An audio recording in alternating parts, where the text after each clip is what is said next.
Evening, everyone. I'm going to try that one more time. Good evening, everyone. Thank you. Thank you for joining us tonight, and welcome to the District 7 Budget Town Hall. My name is Courtney Buniskis, and I serve as your Community Engagement Officer for the District 7 within the County Executive's Office. Most importantly, I wanted to point out that I am a proud Southern Bulldog, and I am honored to be here this evening, and I will be your lovely moderator. So shout out to the class of 1995 and go Bulldogs. Just wanted to get that out there. And thank you to Southern High School for hosting us, and welcome to all of you. So this town hall is part of our annual budget town hall series, and this is your opportunity to let county leaders know what you think should be funded in the county's FY25 budget. This evening, we will hear brief opening remarks from the County Executive, Stuart Pittman, and Councilwoman Shannon Ledbetter. Then the County Executive and the Budget Officer, Chris Traumbauer, will share a brief presentation about the outlook of the FY25 budget. After the presentation, we will open the floor for public testimony where you will get a chance to share your thoughts. I did want to point out here we have a very packed agenda and evening with lots of folks that want to speak.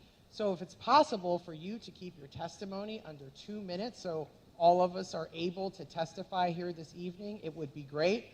And if there's something else that you feel like you left out, you can always email at budget-comments@aacounty.org. Before we begin, I'd like to introduce some elected officials that are in the audience tonight, and I do believe that we have Sheriff Everett Sesker.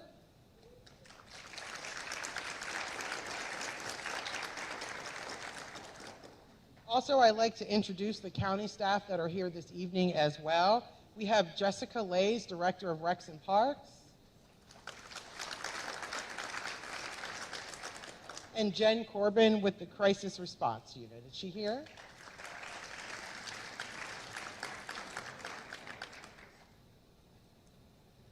Oh, and also Karen Henry, Director of the Department of Public Works.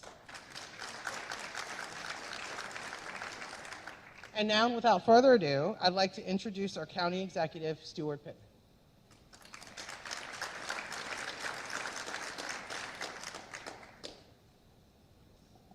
Thank you for coming out. Just a couple things I want to say. See a lot of neighbors. We were going to do this district first because it was where I live. No, not because of that. Because we're the best place and the best place for all, right? Had some weather issues, and now we're last, which is just as good. You guys bringing it home. I want to make an announcement in a minute, which is a good news announcement, I think most people will like. But I also want to just note that when you come out to these budget town halls, I know most of you are here because you're advocating to put something in the budget. You are very welcome to tell us how to pay for it, because you will see in the presentation that that's our challenge, is figuring out how to pay for it. I can almost guarantee you that I want to do everything you ask for. The question is where the money comes from. You will hear from, in addition to some of your neighbors talking about capital projects and things that are really localized, you will actually hear from some county employees from various departments, and I welcome that. Some people question whether that's, the budget process works through the department heads, and they bring the budget proposals to us, and we consider them. But we have employees who are here who have been coming to these from library, from school health, from the school system, from teachers, from police, from fire, from sheriffs. So you'll hear from some of these, and I want to just note that it's not a secret that there has been difficulty hiring. We have lower unemployment in this county than I think we've ever had. The state of Maryland has the lowest unemployment rate in the country, and it's been hard for businesses to hire. It's been hard for everybody to hire, and it has been hard for local governments to fill positions. Lots of vacancies. It's harder in the police department than anywhere because there are fewer people who want to be police officers. So recruit classes have been, it's been hard to get in the past. And our first couple of years, we were able to go from under 700 officers to just over 800, and then it plummeted. That is a crisis. That is a problem. And you're going to be hearing some ideas from people about how we can address that problem. And we've been working on that, and we will continue to work on that. So please listen to your neighbors. Listen to your public servants who have something to say as well. I think it's really important that you hear from them because you are the taxpayers, and you are paying their salaries. So we want to hear from you on that. I do want to make one announcement, which is a good news announcement, something that we've been working on for some time and I have not been allowed to talk about. Director of Rec and Parks, Jessica Lays, is here and just signed a deal for a rec center at the current site of, well, the Halloween place, the former Giant in Edgewater.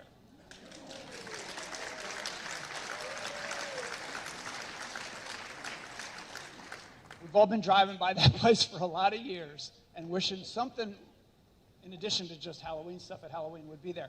And we have also in this county been looking for opportunities to take vacant retail space and turn it into good public use, and particularly indoor recreation, which we don't have enough of throughout this county. And so there will be a capital budget request in this budget to do the build out of the inside of that place for recreation. We are thinking a lot of things, but we want to hear from you. So there will also be a public engagement meeting in the facility, which might be kind of cool, where people can come in and talk about what they think should be there. But we are thinking court sports, maybe pickleball even. I know there's a few pickleball players in the audience. No, actually pickleball was what got us first talking to them, the need for indoor pickleball. But the South County Rec Center is teeny weeny. We all know how hard it is to get court space there for anything. And so I think this is going to be a big benefit. Most of us shop in Edgewater from time to time, so driving there for recreation might actually be appropriate. Would have been neat to have it further into South County, but Edgewater is a place we all go. So I'm really excited about that. I can't wait for the session there where we talk about what can actually go there. I know Jessica is very excited about that as well. So that's the good news of the day, and I will now introduce your county council person, District 7, Shannon Ledbetter.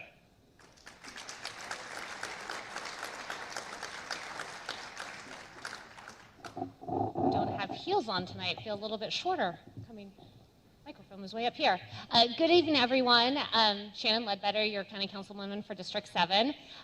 I am very excited to be here tonight. I have been told that this might be the largest, if not one of the largest turnouts for a budget town hall this year. And not only is this my home, it's my hometown. And so it's just great to know that everyone who lives here is so engaged, so involved, and you care enough to come out on a Wednesday night and give your time to help make your community an even better place to live. So I know we've got a lot of folks that we want to hear from tonight. I'm going to therefore keep my remarks at this time pretty limited. I am excited about this new development at the Giant for a rec center. I think that the need for something like this in South County has been established for quite a long time. I'm excited because it's going to fill a need. It's significantly more fiscally responsible to reuse something that already exists in our county rather than having to spend and build something from the ground up. It's environmentally responsible because we're reusing infrastructure that's already in place. There's a lot of wins here. And so I do want to thank the director for all of her hard work to help make this happen in the community, because this is a direct result of feedback that we've been hearing obviously for years, but also most recently last year's budget town hall. So without further ado, I'm going to step aside so that we can keep the program moving and have the opportunity to hear from all of you. So thank you.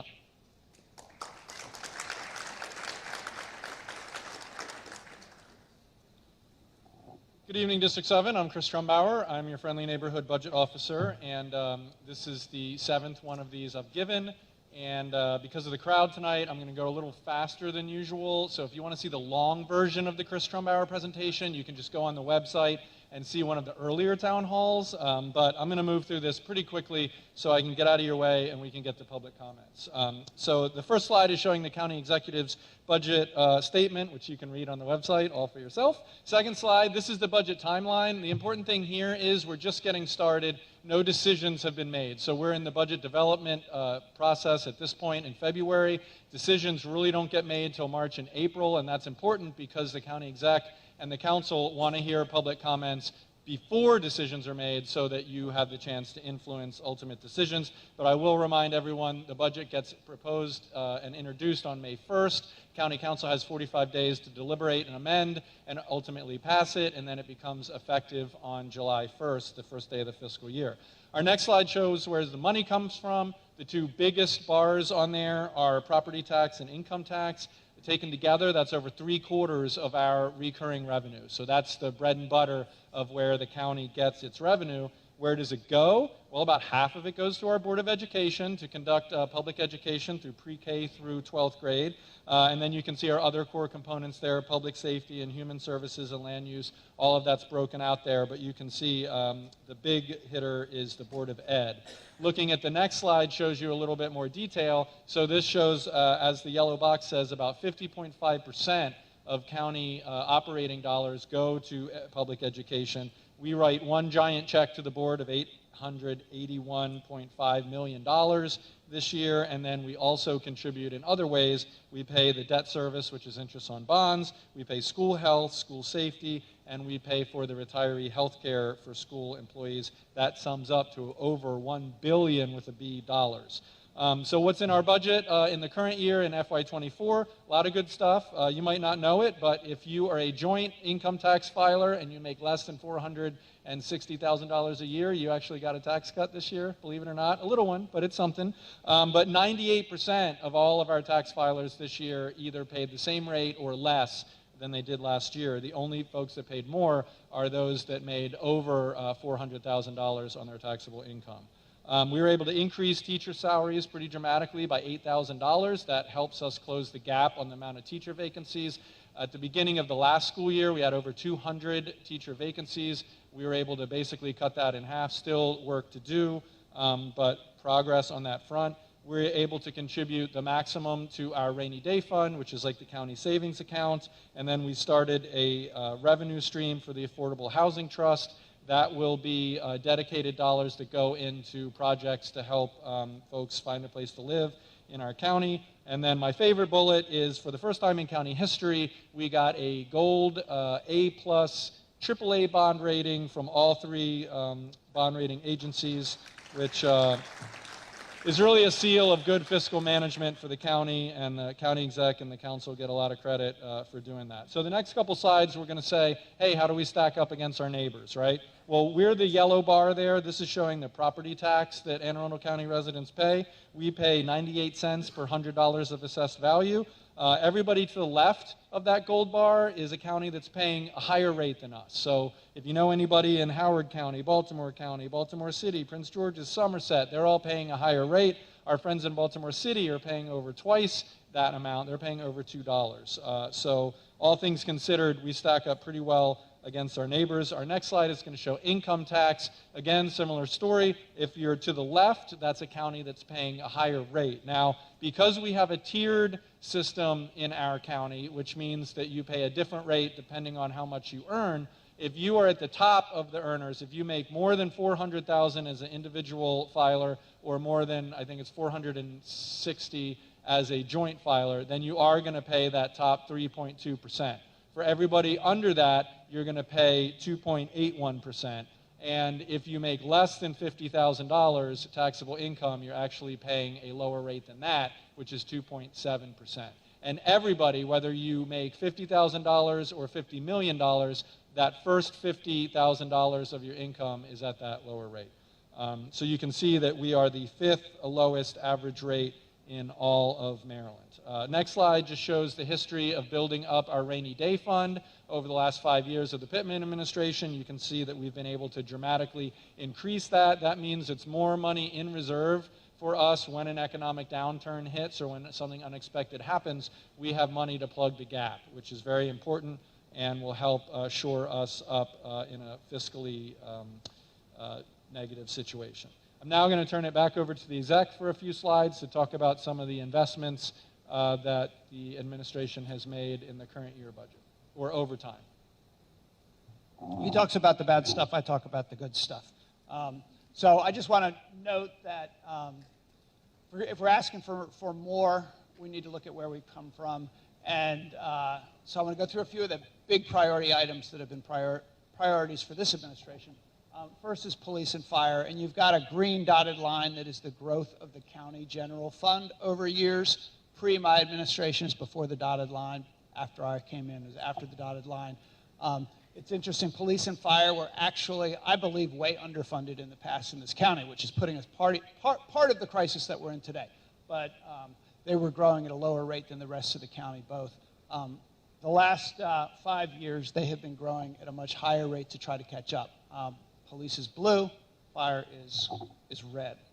Next slide is education, and that's another area where most people would say, a lot of people would say that this county was falling behind our neighbors and had overcrowded schools, not enough teachers, losing teachers because our pay was lower than most of our neighbors, and same old story. The bar chart shows how far over the requirements of the state we have funded our Board of Education each year. So there's a state maintenance of effort level.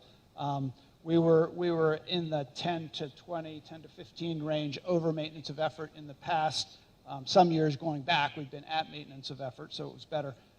We bumped that way up so that we were 40 million over the first year we came in, but then COVID hit. We thought the economy was going to collapse, and we tightened our belt and dropped it down, and then it came back the last couple of years up to 50 million over.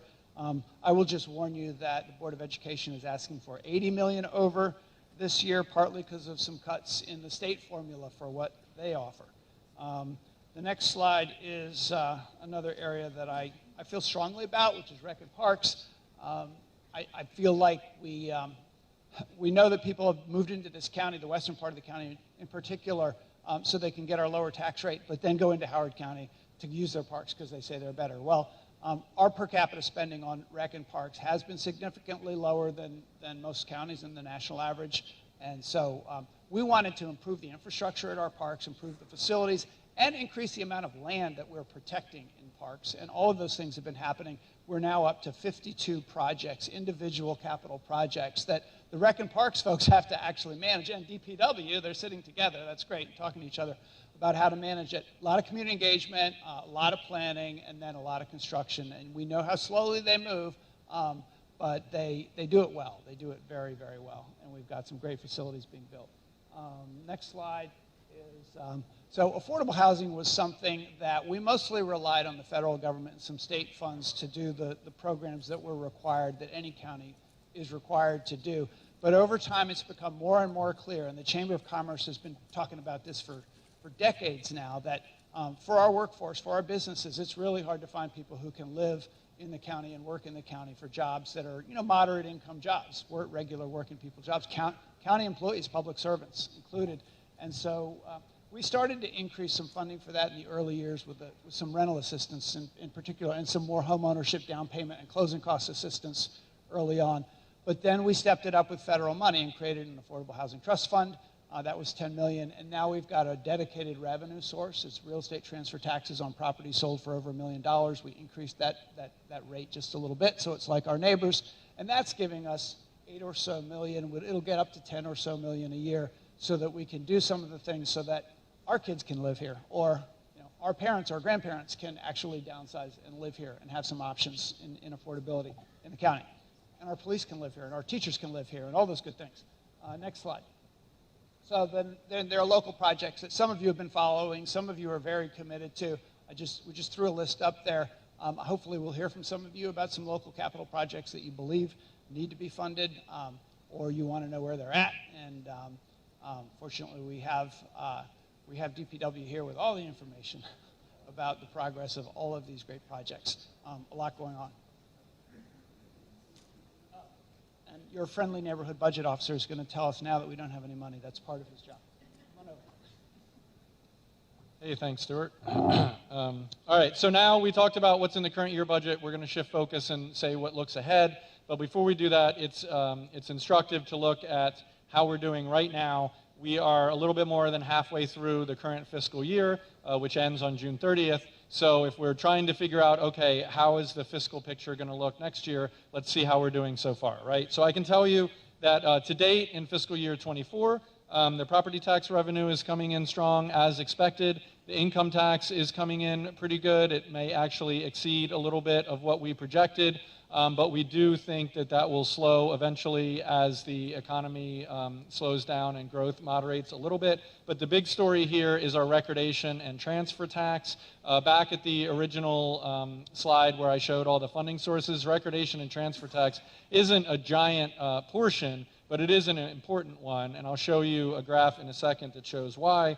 But as we look forward to 25, we're thinking, okay, I think property tax should be fine, income tax should be pretty good. I am a little bit worried about, let's say, federal government interference, right? Those knuckleheads in Congress, does anybody trust them to be able to keep the government running? I'm a little worried about that, but let's hope they hold it all together. But the big story is that recordation and transfer tax, and I'm going to show you this next slide. So if you see that mountain peak over at the left, that's the housing bubble from like 15, 20 years ago. Remember that? It went up, then it went down, Great Recession, bad news. But then things recovered, and you can see in that middle portion some small incremental growth on recordation and transfer. And then you see that mountain go up again, and we knew, okay, we've seen this before, it's going to come down. We weren't sure exactly when, but we knew it was going to come down. So we didn't budget to that peak. And sure enough, over the last year, it plummeted. Now, recordation and transfer tax is basically a piece of real estate activity that the county gets. And who's buying houses now? Nobody, right? Why? Because mortgage rates are like 7.5%. If you're like me, you're sitting on a mortgage of like 2.25%, right? I'm not going to go buy a house for 7.5%. So anyway, no one else is, and that means activity is down. So if you see at that peak from a couple years ago, the county was receiving $198 million of recordation and transfer tax. We're projecting by the end of this fiscal year, that's going to be closer to 100. That's a delta or a change of $98 million that we lost in 2 years. That's a lot of cake, and we don't have a way to make that up right now. But we're not in a deficit because we did plan for it to go down. And it represents future growth. When the real estate market recovers, we will start getting more revenue without having to increase any rates at all. Okay, so if we look at the expenditure side of the budget projections, we have some things that we need to build in, like things that increase like our debt service and our health insurance and pension contributions, and then our employee pay packages, right? And then we have some operational increases, and these are things like our department directors say, hey, Mr. County Exec, we want to do this new program, or we want to open up this new park, and that has a cost, right? So we need to consider those. And then we have the transition from some of the federal funded programs that we did over the last few years that were related to the pandemic. That money's going away. A lot of that stuff's really good. It's helping people. The administration may want to continue that, but we'll have to transition it over to county money from the federal dollars, right? And then there's the big one, which County Exec mentioned a second ago, the Board of Education request. They have requested more than $80 million compared to last year. So the next slide, what we're going to do is a little exercise, and I know it's small print. You don't have to read it all. The box on the right kind of breaks down the different costs into categories. And what we do in the budget process is we project, this is how much revenue we think we're going to have more than last year. We call that incremental recurring revenue, right? Fancy word, but it basically means more than we got last year. Right now, Budget Office is projecting that should be in the neighborhood of $80 to $90 million for fiscal year 25. That's not a bad year. That's doing pretty well on the revenue side, right? But that starts getting slim once you kind of start subtracting things off, right? So all those non-discretionary things like our debt service, our pension contribution, the self-insurance fund, all this like bureaucratic things to keep government running. We add all of those up, that's probably going to be in the neighborhood of about $25 million. So that's right off the top. So we started at, say, 85. We cut 25 right off. We're at 60. Okay, now we got to pay our employees, right? So what's our pay package going to be? I'm not sure yet. We're negotiating that with our unions. We're considering the non-representative employees, but I can tell you last year it totaled about $27 million, and that was a very high inflation environment where we gave a 5% cost of living increase. We're not looking at that sort of situation this year, so if we project that it'll be a little bit less than that, for the sake of this exercise, let's just pick 20 million. We take that off too, right? So we went to 60 minus 20, now we're at 40. So we got $40 million to spend, and here's all the things that we got to think about. Incremental funding for our library system, funding for our community college, our departmental requests, right? Things that got more expensive this year just because of the cost of doing business. And then the big one, the Board of Ed, and remember they requested $80 million. I just told you that we've got $40 million at this stage. So that just represents that we're in for some tight decisions. It's not all doom and gloom. Budget office and the administration, we always look at the revenue picture and where we can adjust the forecast and other ways to do things, but it is shaping up to be a very tight budget year. So some of the pressures that we're looking at right now, it continues to be a high inflation environment, much less than it was the last 2 years, but still higher than the Fed's 2% target, so that means things are just more expensive. We have that shrinking revenue because recordation and transfer is depressed, so we got to deal with that. We have state education funding mandates kicking in, and we're opening 3 new schools this year that have to be staffed up. So that's an increase over last year. And then we have all the non-sexy things in government that we have to pay for: debt service, health insurance, pension, and retiree health care costs. And then the programs or initiatives that we do want to expand from last year that our great department directors have requested. All those are pressures on the budget. So that is to say, we're very interested in hearing what you have to say tonight. We want to do more things, but it is a tight budget year, so I do just want everyone to know it's not raining money in Anne Arundel County this year. If you want to learn more about the budget, we have some options for you. Open Arundel is our data portal. It's aacounty.org/openarundel. You can get budget information or any kind of other performance measures for county government. We also have our Budget Buddy. So this is the budget development exercise where you can drill down into departmental budgets and see how they spend money on different components if you really want to dig in. And then next we have this town hall series. You can get the presentation that we've just shown, and you can see a lot more information on aacounty.org/yourbudget. And then finally, if you're watching at home or you have friends or neighbors that couldn't come tonight but they want to give their feedback, please do email budget-comments@aacounty.org, because every single comment is checked. It's all logged. The county executive at the end of this process gets a giant report that says, here's what people were talking about, and I can assure you that that is consulted when the exec and his team make the final decisions. I have personally seen things swing one way or another because of comments in these town halls over the past few years. So your time is not being wasted. It's well spent. Thank you for your attention. I'm going to get out of your way and turn it back over to Courtney.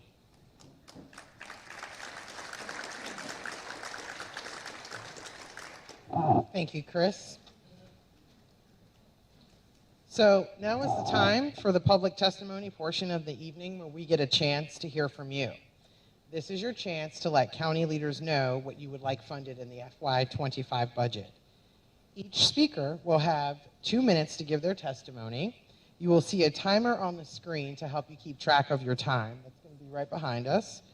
Please know that I will also kindly remind you as well to conclude your remarks. And I do want to tell you, I just received the wonderful list, and we do have 60 people signed up to speak tonight. So everybody at 2 minutes, that is 2 hours. So if you could please try to keep your remarks at minimum. And like we said, you can write into budget-comments@aacounty.org. I will begin with the list of residents who included that they would like to speak when they checked in this evening. If you keep it down to 1 minute, you get double scores for effectiveness and maybe double money. Hey, that's what the county executive said, right? We're going to start with the residents of District 7 and then moving to anyone else who signed up to speak. I will call a few names at a time, about eight people each. When I call your name, please line up in that order behind the microphone, which is right over here. After we have gotten through the list of names who signed up to speak, we will open the floor for anyone else who would like to share their budget request. If we don't have time to hear from you tonight, or if you think of something else that you would like to say, again, email your requests to budget-comments@aacounty.org. I will now call on several of you. Please line up behind the microphone in order to speak. Furthermore, please speak directly into the microphone so that everyone can hear you loud and clearly, and please state your name before you begin. I have Mr. Alan Meyer, Bernard Nolan, Mr. Mike Shea, Sheriff Everett Sesker, David Rodriguez, Tony Baden, Carla Alford, and Gloria Harberts.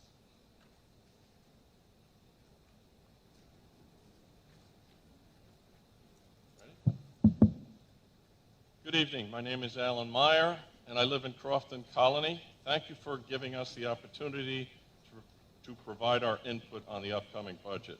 This is the third year running that members from Crofton Colony, some of them with me, have taken part in such a public hearing. As you may remember, we have a drainage and erosion problem that began with the construction of a development called the Ridings. In order to prevent similar problems from occurring, we are asking the county to budget for more engineering staff that will be reviewing applications for development. In that way, the county can hopefully be more proactive in preventing drainage problems rather than reactive in trying to deal with the problems that have arisen. We would also like the county to consider including our stream erosion problem in the already funded $6.7 million project for the Gulf Stream in Anne Arundel County. That project is downstream from our development, and remediation of our stream bed would be a step towards treating the Gulf Stream in its entirety. Thank you. We get the ball. Good evening, County Executive Pittman, council member, Ledbetter. I'm Bernie Nolan from the Crofton Colony HOA, and as a professional civil engineer addressing our appeal.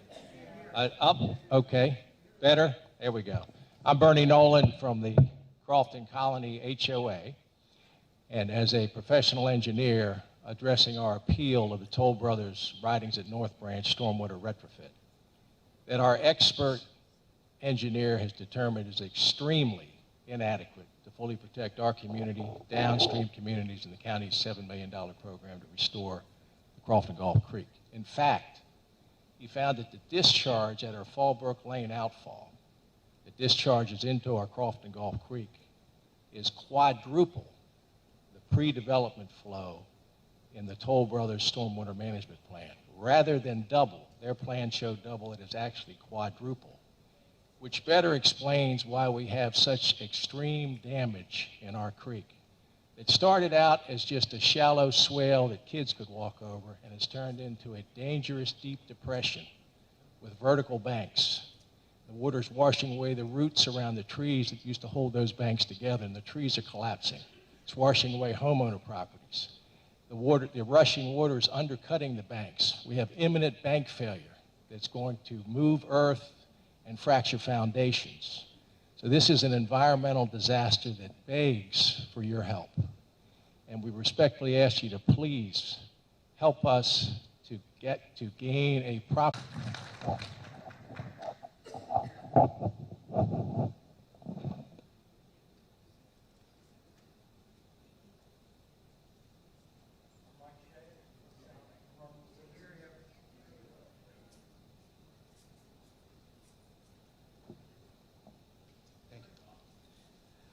I'm Mike Shea from the South Arundel Citizens for Responsible Development, who over 29 years has saved over 1,000 acres on the Shadyside Peninsula. Right now, I'd like to thank the county executive and Sharon Ledbetter for saving the land described in our small area plan next to the Deal Library for a public park, saving it from more houses and purchasing it and building a park as planned. It's exciting that the construction bids for the park will be opened in a short period of time, on the 13th, I believe, by the Department of Public Works. Thank you for implementing new planning and following through on old planning. Our small area plan also expressed the need and desire for a community center. This evening, if you have time, would you please express your goals and possibilities and your plans for having a local community center to serve Deal, Shadyside, and South County? Thank you.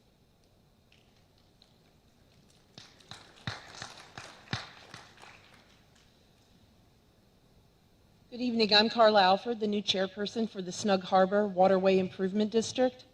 I'm here tonight to make you aware of an issue with Snug Harbor located in Shadyside. We have a bit of a unique environment in that our marsh is fed by the harbor. Sediment is building up in the channel and in the harbor with detrimental effects to our community that include impeding water flow in and out of the marsh, leading to declining health of our marsh environment, property damage due to flooding, and concerning impact on the sustainability of our small community marina. We dredged in 2019. At the conclusion of the project, the depth was an average of 6 feet. Now it's down to 2 feet. We recently invested in an initial study with Bailyn Consultants and recognized we needed to look at the environment and take a holistic approach moving forward. We have permits in process. We need help, resources, county expertise to assist us in identifying strategies and for remediation with the goal of developing a long-term plan that will ensure the health of the marsh, protection against flooding, and a continued special relationship with the Chesapeake Bay, preserving the community and our environment for future generations. We are looking forward to opportunities to collaborate smartly and foster relationships with the county and other organizations that align with these interests, and appreciate your support and guidance to help make that happen. Thank you for your time.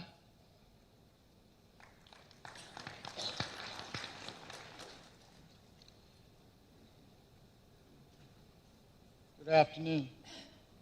I think I'm the only agency head that's here tonight, and I'm here by myself for a reason, because the sheriff's office has been ignored for far too long. If you notice, when he had public safety up there, he did not have the sheriff's office. Out of all the budgets, the police department gets about 200-point-some million dollars a year. The fire department gets 180-some million dollars a year. Corrections gets 60-some million dollars a year. And the sheriff's office gets $14.9 million a year. Now let me tell you this. This is what you don't know. For all the good work that those men and women do back there, they'll make about 11,000 arrests this year. 11,000 arrests. We'll get about 8,000 warrants. What good is an arrest if you can't serve the warrant? I have a total of 6 people to serve 8,000 warrants. I have a total of 10 people to serve 53,453 pieces of paper from the circuit court. I have another 2 people to handle a total of 6,318 domestic violence orders. I got a letter, and I know this is going to run out, but guess what? I'm an elected official here, so it doesn't apply. I have a total of 6, maybe 20-some deputies in the courthouse, whatever that is, and I got a letter from a circuit court judge stating that she wants a deputy in every courtroom because it's not safe. And I tried to put a deputy in every courtroom. That's what I did. But guess what? It's not sustainable. Now, and I know you got a rainy day fund. What is it for? 22 years. 22 years. He can tell you how many people he had put on the police department in 22 years. I can tell you how many people we got on the sheriff's department in 22 years, or at least for his time in office. The sheriff's office has increased by about 16 to 18 deputies in 22 years. It's also increased by about 6 civilians. It's unsustainable. It's unsafe for our deputies. It's unsafe for anybody that visits the courthouse. It's unsafe for the judges. It needs to change. And I got an idea, because you just bragged about this rainy day fund you got. Well, it's a storm in the sheriff's office. You need to break off some of that money and give it to us so we can have a sustainable operation so our deputies can be safe when they go out. And so for those men and women who are back there doing a great job, we can actually close the case out for them so they won't have to deal with the same people over and over. Sheriff Sesker, I'm going to have to ask you to conclude your remarks. If anybody wants to talk to me, please give me a call. I'm at the courthouse. You can send me an email or whatever. I'll come to your community group. But as of this evening, this needs to change. I've put together my budget, but my budget will change when we meet with you in March. Have a great evening.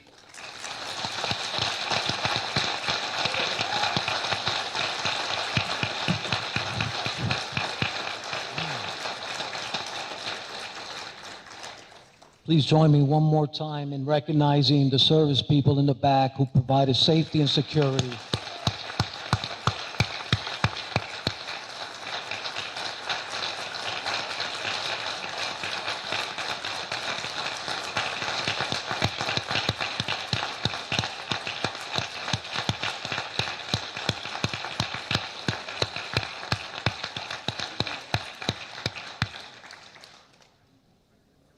My name is David Rodriguez, and I'm here representing the pickleball community.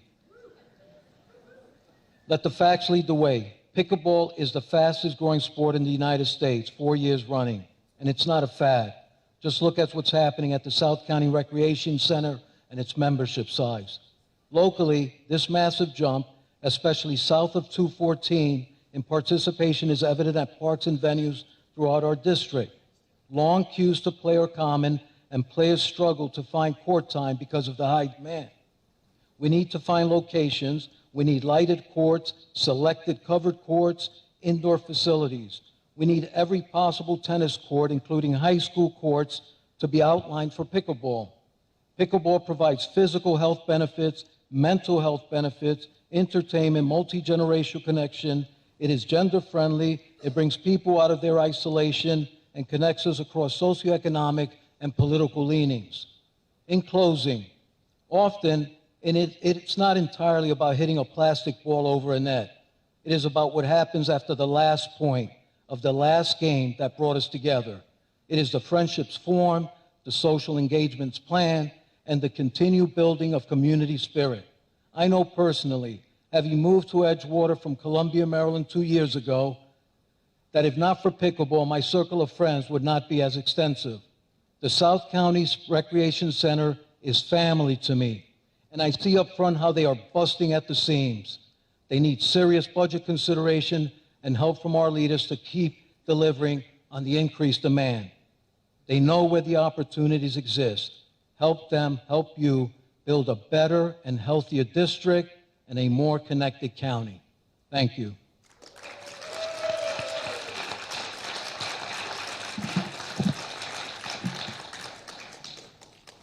Thank you, County Exec Mr. Pittman and Councilmember Ledbetter for hosting the town hall meeting for us here in South County. My name is Tony Baden, and I've been a resident here in South County for over 30 years. I jokingly say I love our swamp because if you've ever driven down Muddy Creek Road after a few days of long, hard rain, you know what I'm saying. It's been a wonderful place for us to raise our family, and my husband and I retired last year, and we found the game of pickleball. This has been an amazing sport to learn and to grow in, but more than a game, pickleball provides a sense of community unparalleled to anything I've experienced in my adult life. Raising your family, you tend to make only friends within your children's circles, and at South County Rec Center, we have people of all ages and walks of life playing pickleball. The friendships and relationships we've made in this short time reach far beyond the walls of the Rec Center. We began a year and a half ago playing, and there were about 200 people on the Team Reach app. Today we have over 750 people registered at the Rec Center, and it's growing daily. Pickleball, like he said, can't be considered a fad because it's captured national media attention in 2023 as the fastest growing sport in America for the third consecutive year. 48.3 million Americans are playing pickleball. That's about 19% of the adult population. Recently, high schools in Maryland have added pickleball as an option for athletes. It's not just a sport for seniors to do in their old age, but a wonderful new sport that can be played by all family members. This paddle was given to me from my youngest little one-year-old granddaughter from one of my friends at South County Rec Center. With that being said, we're respectfully requesting courts to be available to residents in South County, both indoor and outdoor. We currently only have 2 indoor courts at the rec center, and we have 6 outdoor courts in Galesville, but unfortunately this is still not enough for the growing enthusiasm of pickleball here in South County. These facilities are severely overcrowded. Our rec center staff is doing a great job. It can only do so much with these limited resources. We need a facility that has the capabilities to incorporate multi-sport, multi-age, and multi-levels of competition. So if you would consider building us a new rec center, and you've talked about that, but at the minimum, we'd ask you that you would reevaluate the need for pickleball courts in the new Deal Park. I understand that the courts were initially included in the plans, but they've been removed, if I'm understanding right. Ms. Alford, I'm going to have to ask you to conclude. Lastly, the underutilized tennis courts at Deal Library, we wish they'd be lined for pickleball as well. So thank you for your time and consideration.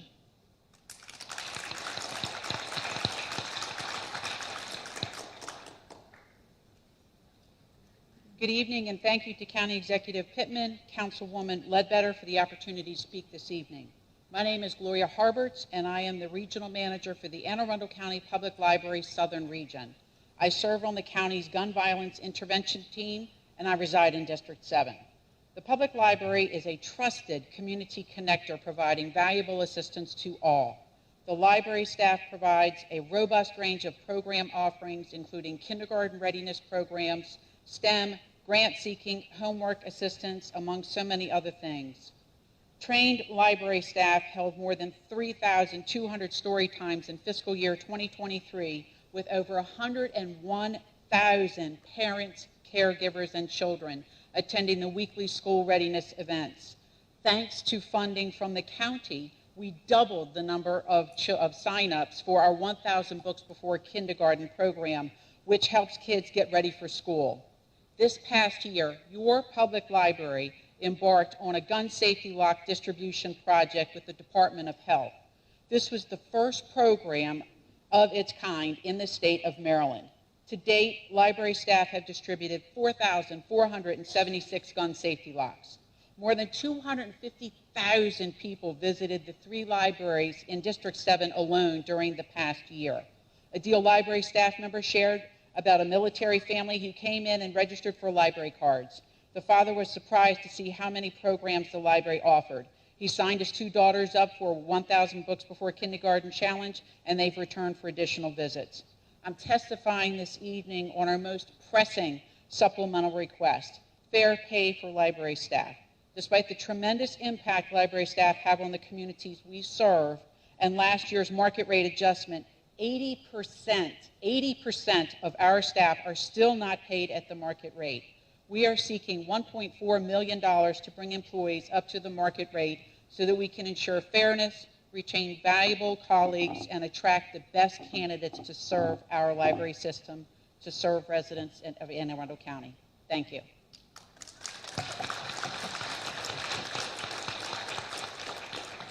Thank you. The next group of people that I have is Scott Perdash, Jessie Ann Norton, Jason DePietro, Nicholas DePietro, Matt Gibbons, Heather Robinson, and Mike Schreier.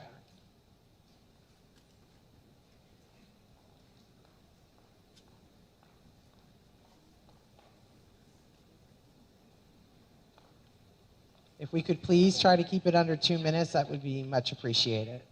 Sorry? If we could please try to keep it under 2 minutes, that would be much appreciated. Yes, ma'am. All right, good evening. I'm Scott Pedersen. I live in Crofton. I'm a member of our county's Fraternal Order of Police. I've served on the board of directors, and I serve as a police officer throughout many roles throughout the county. I want to talk to you tonight what it takes to be a police officer. First, you have to be 21 years of age. Then you have to pass a written test, a physical fitness test, an oral interview, a background check, a polygraph test, a medical exam, then a psychological test or exam, however you want to put it. Why of all this? We need to be an excellent report writer, be able to navigate and make logical deductions. We need to be physically fit to withstand a foot chase, a prolonged physical confrontation with someone. We need to be able to communicate orally, clearly, and effectively. We need to be a citizen with the highest integrity and honesty. We need to be medically fit. We must be psychologically prepared for the rigors of this job. Then the real fun starts. Then it's a 9-month academy. We learn constitutional law. We learn criminal law, well enough to take it up against a criminal defense lawyer. We hone our communication skills so that we can calm down some of the most tense situations. We learn how to drive fast, safely, to get to you quickly so we can help you. We learn how to defend ourselves and our community members from those who do violent acts against each other or you. All that and so much more.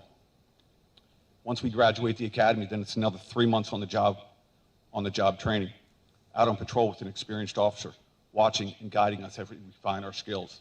Now that's a year from the date of hire. Then we specialize in a career, decades long, getting to grow, learn, improve, and specialize units, teach, mentor, and lead our new officers. The community demands a professional from their officers. We already know that we are having difficulty finding enough people to do this job as a police officer. Well, the answer should be obvious. We simply not compensated for the job that we do, or the skills or the abilities that we have. It can easily take elsewhere, to someone else, to another job market. We have to rise to that level and support us. Only when we able to build the community police department will the county demands. Thank you. Thank you.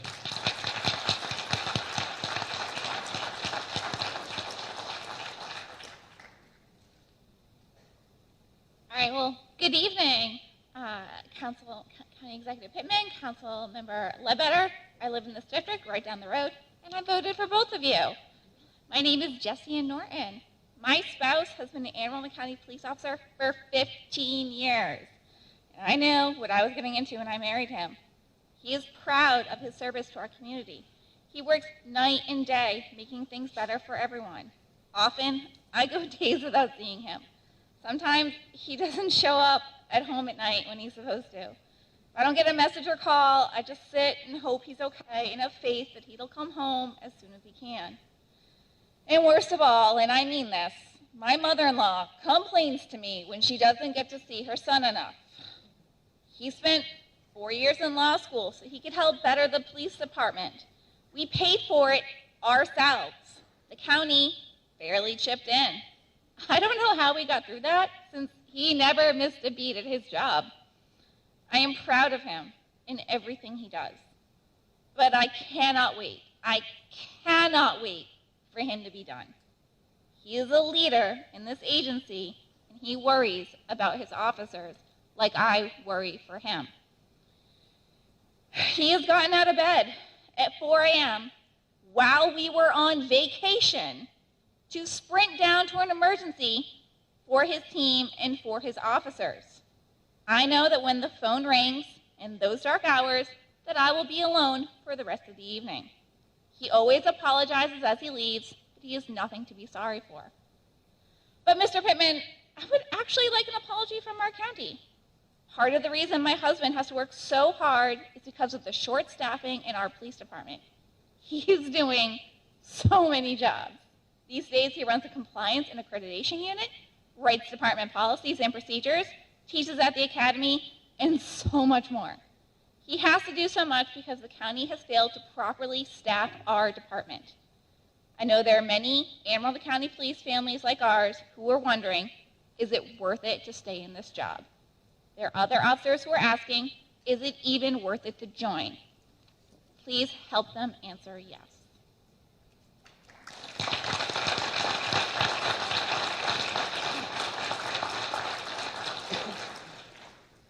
Good evening. My name is Jason DePietro. I'm a resident of District 7. I've been a member of the Anne Arundel County Police Department for the last 26 years. First, thank you, County Executive Pittman and County Councilperson Ledbetter. I commend you for doing these town hall meetings. It does mean a lot to us citizens of Anne Arundel County, and frankly, you guys are the first administration I'm aware of to do this. Police staffing has been an issue since I was hired in 1997. Every administration has kicked the can down the road and forced the then police chief to play the shell game with police personnel to ensure the county citizens get the police protection they need and deserve. Unfortunately, that same can has landed at your guys' feet. Is it your fault? No. We can sit around and blame other prior county executives that has caused this, but that doesn't address the problem. everyone shares the blame due to the lack of action, courage, and planning. I've always envisioned myself working at this agency until I decided to retire from police work altogether. For the first time in my career, I am considering leaving this agency for a government that will value and support its police officers. To be clear, I love this agency, this county, and the people I work with and for. They are my family. But when our cries for help go unheard, you leave senior officers like me no choice but to leave. I'd like to give a couple facts for you guys. Fact, over 170 officers could retire today if they wanted. That's 1/3 of your police department. Fact, crime in this county is increasing and the staffing is decreasing. We currently have 1.3 officers per capita. I did the math on that 3 times because I didn't believe it. The national average is 2.4, and the International Chiefs of Police recommends 3.4. Fact, our police chief currently doesn't have any more chess pieces to move around the board to keep this department afloat and the citizens safe. Fact, I have never heard any more officers than I have recently talk about leaving this agency. Mr. County Executive, you are constantly going on the record saying public safety is the government's most important role. You are right. At every town meeting, you have stood up and acknowledged our staffing crisis. We no longer have the time or luxury to talk. We must act. We look forward to your leadership and solutions. Thank you, sir.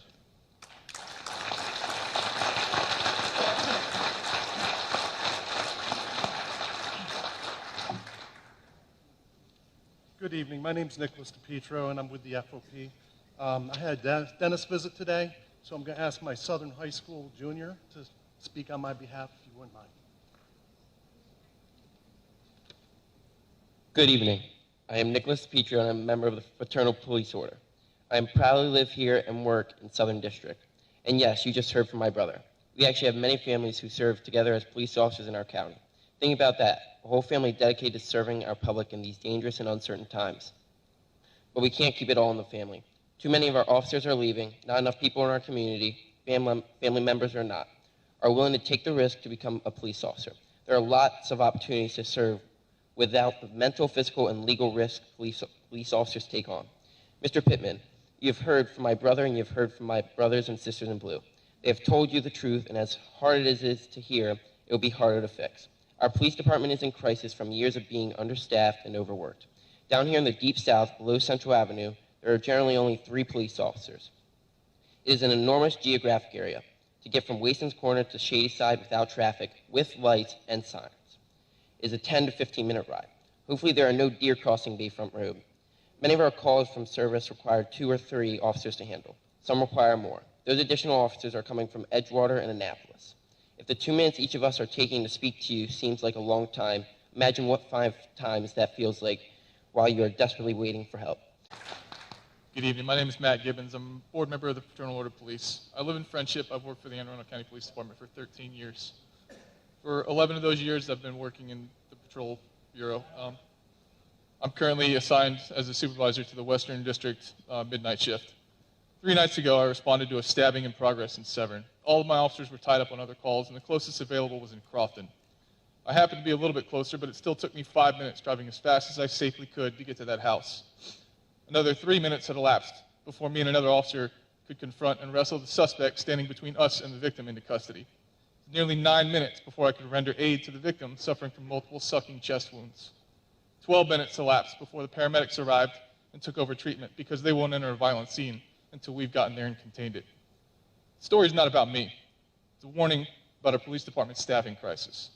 Incidents like this are not uncommon. Our patrol officers handle 50% more calls for service per officer than surrounding jurisdictions. When seconds count, cops are only minutes away. How many more minutes are you willing to wait? Calls for service have increased over the last 10 years, but our patrol staffing has not kept pace, mostly because we can't hire enough cops. And it's no surprise why. If 3 nights ago I'd made so much as one procedural error or injured that suspect during those adrenaline-soaked minutes, I could face departmental sanctions, state and federal civil lawsuits, or state and federal criminal charges, not to mention any potential injuries to myself. My actions would be scrutinized and my fate decided by those who've never had to face such a situation. Who wants to deal with that for what we get paid? On top of that, the 11 years I've spent in patrol, I've averaged 1 weekend off a month to spend with my family. I've been forced to come in early and stay late with next to no notice. I love my community. I've sweated, wept, broken bones, and bled for it. I work hard to improve the safety and well-being of my neighbors. I don't want to leave, but many officers are weighing whether or not they want to continue with this profession. I don't want to lose them. They are the officers that come to my aid when I'm fighting that stabbing suspect. Too many of them are deciding the continued risk of being a cop isn't worth the reward. For the past several years, officers have been leaving faster than we can hire them. You have acknowledged the burden we place on our police officers. It's time to make it worthwhile for those willing to carry it.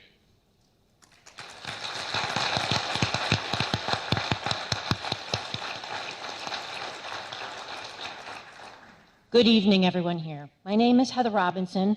I am a member of the Fraternal Order of Police. I work as a patrol supervisor at the Anne Arundel County Police Department Southern District right here in District 7. I want to thank you, Councilwoman Ledbetter and County Executive Pittman, for hosting these town halls and lending an ear to the citizens you serve.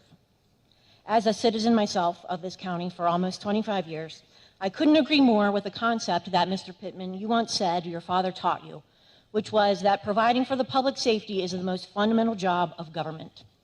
I have the privilege of both working and living in District 7.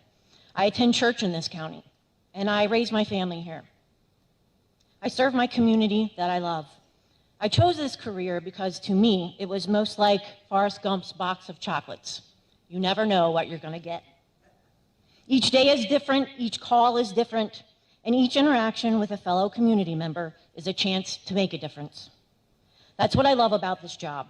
I'm in my 22nd year, and I still love what I do. Your Anne Arundel County Police Department is so full of passionate officers who love their community, so much so that they choose to put their uniform on in a time where it's not easy to be a police officer. Mr. Pittman, I know you're not a fan of the do more with less mentality, but that's precisely the position our department is in, and it has been in for far too long. Policing today has taken on a whole new meaning beyond just handling a call, writing a report, and rolling on to the next one. We're inundated with more administrative duties than I've ever imagined taking on as a police officer, and so much more is expected of us every day. But we're also more invested in our communities. We've learned to become better mediators, mental health counselors, and mentors. But I'm worried. I'm worried about losing experienced officers who are tired or fed up, and I'm worried we're going to lose the younger officers who are looking elsewhere for better pay or something better for their families. And those truly are the grumblings on the street. I know, because I work there. You're both my neighbors in District 7. Neither you nor any of the communities gathered here have to look too hard to see that your police department is struggling. If your safety and that of your loved ones here in this county is a concern for you, I beg for you to help. For those here listening to me tonight, I implore you to reach out to Mr. Pittman and tell him you're concerned. Ms. Robinson, I need you to wrap up your remarks, please. I pray for my community. I pray for my brothers and sisters in blue. I pray that our leaders recognize the gravity of our department's staffing crisis and that you can find a solution that works, because our county cannot be the best place without a strong police department. Thank you.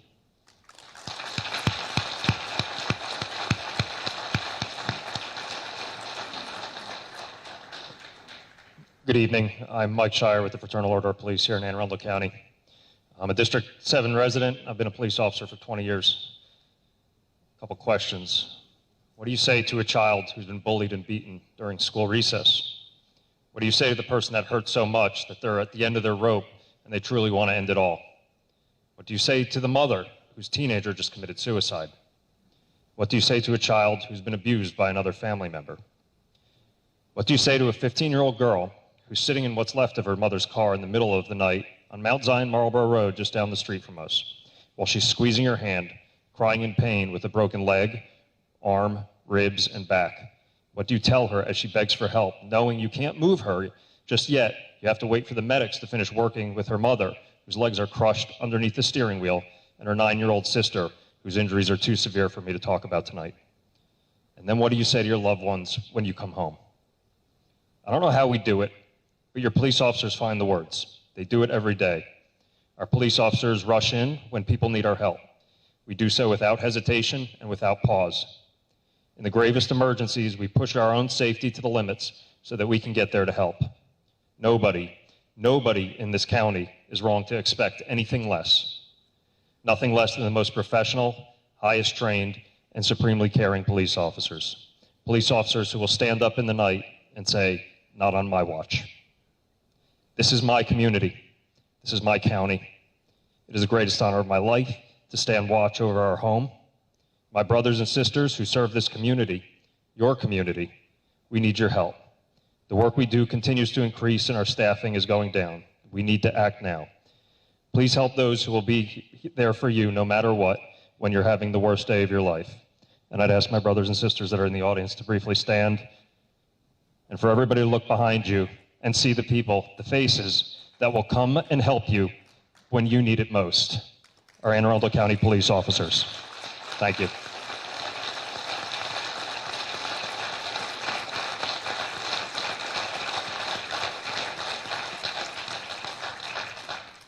Thank you so much. For our next set of folks that are coming up, we have Marcus Jones, Julia Bluntz, John Marinick, Elizabeth Ruddy, Buzz Winchester, Madeline Payne, and James McKenzie.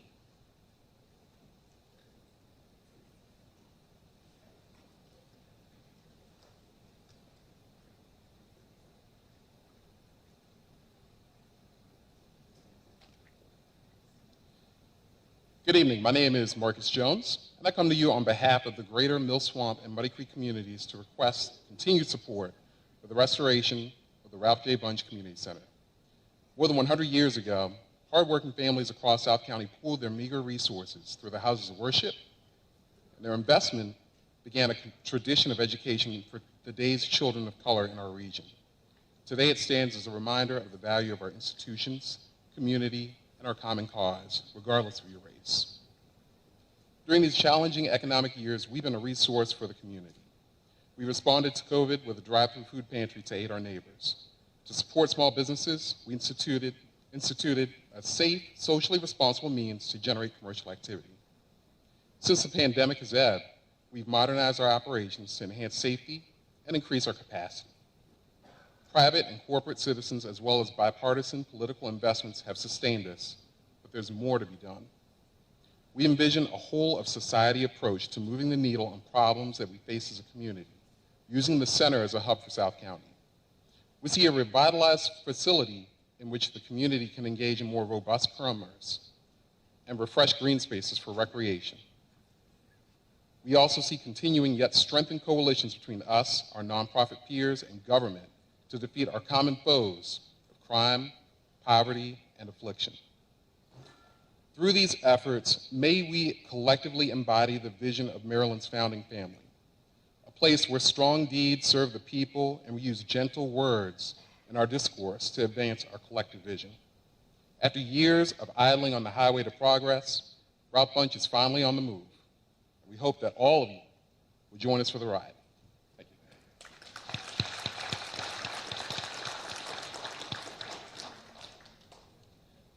you. Good evening. My name is Madeline Payne. I'm a longtime resident of District 7. I'd like to thank you for your staff, thank you and your staff for all of your hard work that you put into our communities. My request regards is that we've become very choppy and the far left lane is sinking. Crofton's town manager, Martin Simon here, agrees with me on this particular request.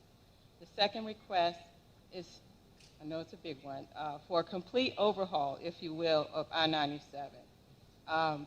Dodging all those potholes in the middle and left lanes is horrendous, and I have to drive 80 miles per hour in the far left lane with tailgaters on me just to make it through that highway. I haven't seen it overhauled in the last 20 years, so whatever you can do to fit it in the budget, I really appreciate that. As a daughter of a mechanic, I know about the long-term effects of what it has on our cars and our vehicles in the long run.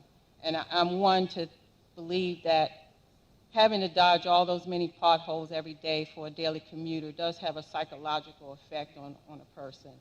And I'm all for smooth highways, a calm mind. Thank you very much.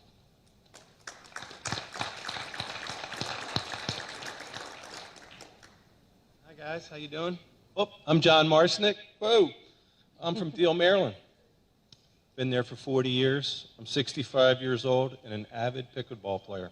I'm not going to ask for $80 million today. I can't pay for that. Only about $30,000. Recently, I learned the county's decision to not put a pickleball court in the Deal Park, which is my hometown. Now, Deal Park is the center of the most densely concentrated area of commercial and industrial land uses in Deal. It's the perfect place for a park for the so-called noisy sport. Why is it perfect? Because there's other adverse, noisy conditions there. First, right on the same road is Deal Churchton Road. There's over 1,000 cars a day per day in the weekends. Put the court right there. Perfect. You would never hear a pickleball. Second, we have a major shipbuilding plant right next to the park. I played tennis back there. There's sanding going on, shrink wrapping, engines revving, tractor trailers, forklifts. It's noisy. You'll never hear a pickleball. Third, there's a local bar there. Hey, well, I've been to it. In the summer, you can hear the band from my house 2 miles away. I'm not complaining. I love Deal. Give us a pickleball park. We're busting at the seams. And, I'm 65 now. In 75, I'll be asking for a senior center. But, now I'm still walking, okay? The county paid $940,000 for this 12-acre park, which is about $75,000 an acre. I see I'm running out of time, but right now all we got is a dog park and a pavilion and 105 parking spots. Please give us a pickleball court in the next budget. Bless you.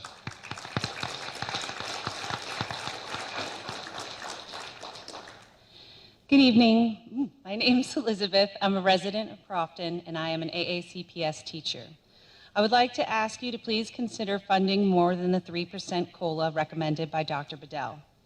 This COLA is not enough, especially in the face of a proposed 7% increase in our health insurance costs. Yes, vacancies are down, but if we don't do more to retain our veteran teachers, this situation will certainly get worse. I remember when I was a 4th or 5th year teacher thinking, wow, now I'm a veteran. I didn't have the foresight to even fathom the experiences and the expertise I would gain by year 21. I certainly wasn't thinking of year 25 when I would reach the top of our salary scale, which is a short 4 years away from me. When I get there, I'll be 50. I'll have one kid in college and another going soon. I'll be 8 years into a mortgage for a house that I had to wait far too long to buy. So I please ask you to think of those at the 25th and final step on our salary scale. You certainly thought of new teachers last year when you generously bumped up their salaries. The year I was hired, the top salary for someone with my qualifications, a master's degree plus 30 credits, was $85,000. According to the Bureau of Labor and Statistics, to have the same buying power now as our top teachers did then, the salary would need to be $120,000. The top salary currently sits at $107,000. So even though we have made great strides, we are still doing worse than teachers in our county did 15 years ago. The teachers at Step 25 are the veterans. They are the support for the young teachers that you want to come to our school system. You want them to stay. You need them to stay. Show them that you appreciate them. Our children deserve their expertise. Thank you.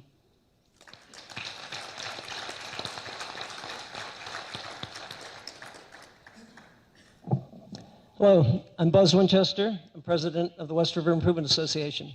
And tonight I'd like to speak with you about our Riverside Drive waterfront initiative. Anyone who lives in Galesville, or lives in South County, must be familiar with Galesville because we have two of the best restaurants in the county, Stan and Joe's and Pirates Cove. We're talking about basically it's a triangular area between Stan and Joe's, what soon will be the West River Market restored, and Elizabeth Dixon Park. You've given us a wonderful pier. The last year you gave us a wonderful wharf. It's a wonderful place, but we really need to spruce it up. We have appointed a Blue Ribbon Committee. Hamilton Cheney, who's a well-known marina owner, Kathy Oliver, who's on the 2040 Commission, and Mary Todd Winchester, who is directed the Merrill Center design and construction. She wasn't appointed because she's my wife. She's appointed because she was directed the greenest building at the time in the world. I'm glad you have the Director of Recreation and Parks and Public Works here, because we look forward to working with them to develop that area. And this whole thing is about partnership, to be partners with them. The Arundel Rivers Federation is also working with us. So we look forward in the next few months developing a wonderful design so we can make this area a gem of Anne Arundel County. In the 30 seconds I have remaining, just a bit of background. 40 years ago, a county executive at the time, Jim Lighthizer, and I had lunch at Pirates Cove, and afterwards we walked the area, and at the north end of Riverside Drive, he said, "What is that grassy area there?" And I said, "Well, that's yours. Anne Arundel County owns it." He said, "Well, what do you want it to become?" I said, "A park?" He said, "Sure, you got it." Now, I know this is a different era, but we look forward to that part of cooperation in the future. Thank you.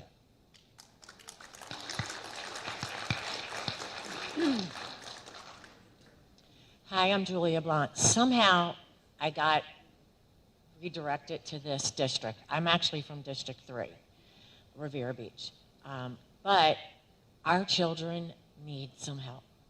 I'm on our community board in my neighborhood, and I'm also on one in my area where I work at, where my business is at.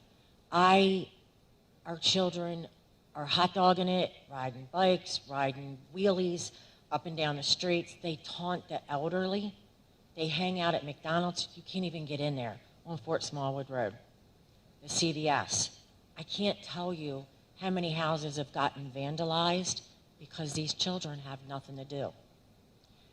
Some of them aren't fortunate enough to have a parent at home. They don't have someone that's going to give them, direction of what they should do as a youngster. We need a rec center for that area. They say that the parks are it. They can't get there.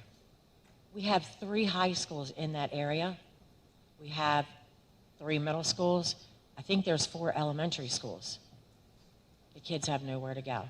They need direction to get off of the street. There is a Mars supermarket. It's empty and has been empty for I can't tell you how long. I think we could use that for a rec center.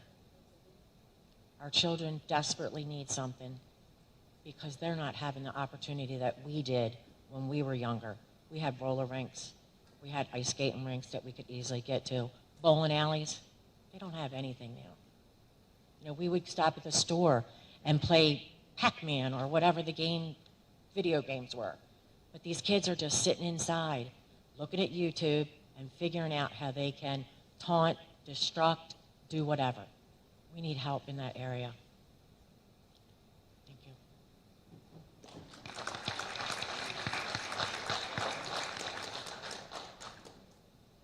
I'll waive my time as long as you promise to read my comments online.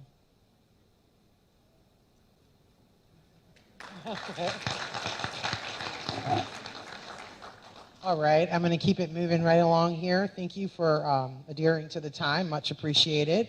Next we have, I'm sorry, I'm reading the names here. Georgie Brinkley, Anthony Law-Tennis, Pat Sally, Mr. Martin Simon, Laura Mulberry, and Joni Appeal, Scott Smith, and Steve Owens.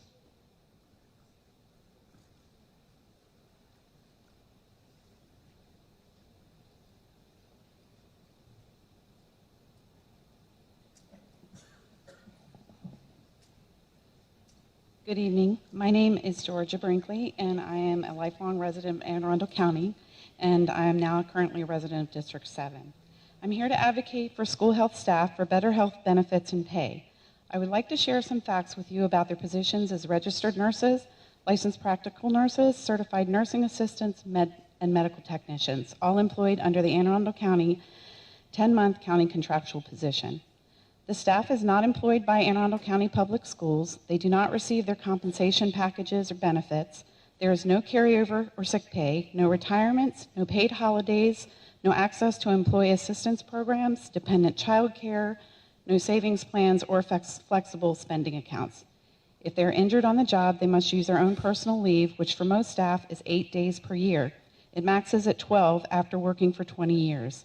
Any time off beyond these days is leave without pay. All of these positions require certifications, training requirements, and delegation processes set forth by the Maryland Board of Nursing. The nursing position requires a college degree, and most have their bachelor's in nursing. There are no other staff in the school building that are licensed to perform these health treatments.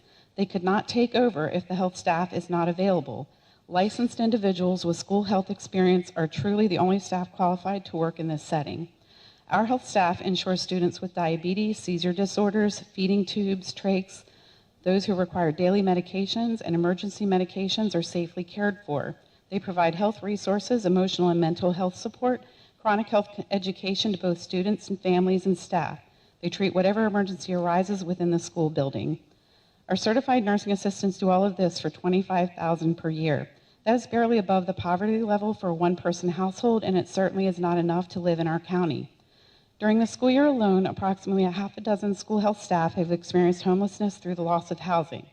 They have had to reach out to their own county agencies for rent assistance, food bank, and utility assistance to make ends meet, the very county that employs them. I can only imagine how humbling and humiliating that would be. Since the start of the school year, about 120 employees have resigned, compared to 150 for the entire school year last year. This is not sustainable. It is a vicious cycle of hiring, training, and resigning. Please help these employees who take care of our most precious community members, our children. Thank you for the opportunity to speak, and thank you for your support in the past.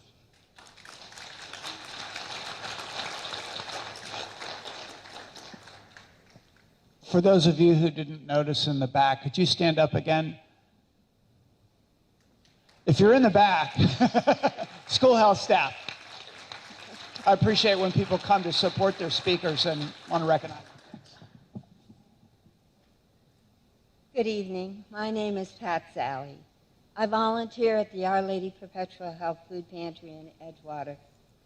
Thank you, County Executive and Council Member, for giving me the opportunity to put in my input. I ask that you provide $1.5 million in financial support for the work of the Anne Arundel County Food Bank in the 2025 budget. Our pantry began in 1986. The partnership with the Anne Arundel County Food Bank allowed us to expand our hours and to extend our reach into the community. We serve about 175 households monthly. In 2023, we had 2,010 neighbor visits that provided food for 6,900 individuals. The food bank provided us with canned and dry goods. USDA and donated meats allowed us to supply protein to our neighbors. When possible, we received luxury items like eggs, milk, cheese, fresh vegetables, and fruits at no cost to us. Our neighbors are from all walks of life: jobless, work hours cut, the parent who has custody but doesn't get child care, and fixed incomes from retirement and disability that can't match inflation. Transportation is an issue. We have carpools coming to our food pantry. In September 2023, the food bank launched the mobile pantry, and it visited 2 trailer parks in South County, bringing a variety of food to people who live in a food desert. I thank the council for their previous support that led to the mobile pantry. I ask you to again provide for our community by approving the $1.5 million in funding for the county food bank. Thank you.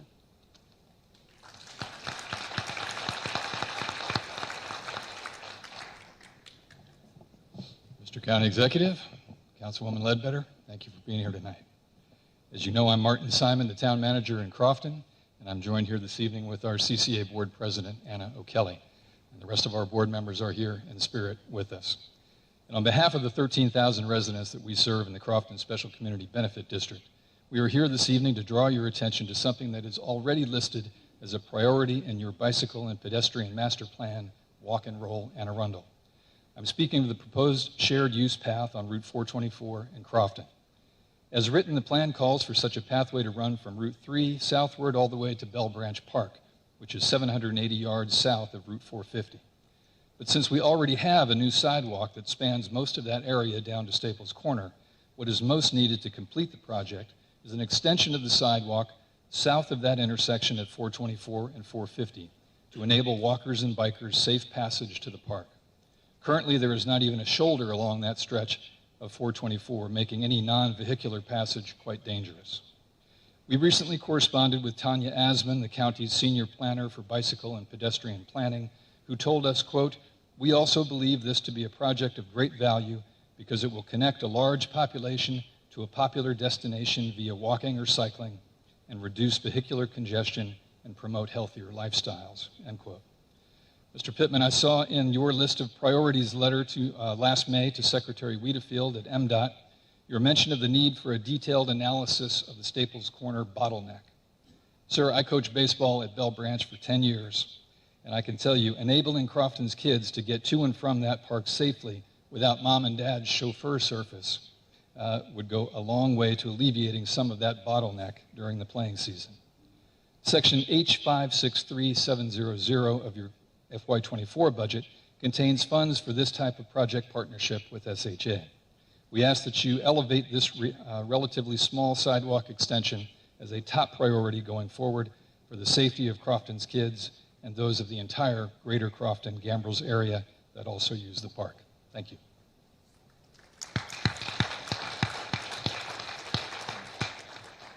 Good evening. I'm Laura Mulvaney. I'm a resident of District 7, and I've been a master watershed steward for Anne Arundel County for 15 years. Today, I'm representing a program of the Watershed Stewards Academy called Save Our Trees, which originated in 2022 to help save our community tree canopy from the scourge of English ivy and other invasive plants that are decimating our forests. It's not hard to see the problem of invasive plants. Merely look at the edges of parks, schools, churches, farms, roads like 214 and Muddy Creek Road and Route 2. They're destroying our mature trees, and they're blanketing the forest floors, displacing our native plants. These forests clean our air, mitigate the ever-increasing heat of summer, absorb stormwater runoff, and provide habitat to our wildlife, and also offer our people places of respite. But we're losing these trees at an alarming rate due to invasive plants. And these vines don't know any property boundaries. So the greatest asset that our county has is an educated and motivated citizenry. Our volunteers have been coming out in numbers to try to tackle some of this problem. What I'm asking for today is a coordinated action plan to address the challenges of preserving the tree canopy and dealing with invasive plants. And such an action plan needs to include sustainable funding, since our woodlands require ongoing care, just like our highways. We're requesting specifically a full-time person, invasive plant professional, who could develop and implement an action plan and work among stakeholders. The plan should include to address parks as well as county-maintained roads and provide guidance and resources for private property. Additionally, currently there's an Anne Arundel Weed Resistance Volunteer Coordinator who is an AmeriCorps volunteer, and we are asking that that position become fully staffed. Thank you.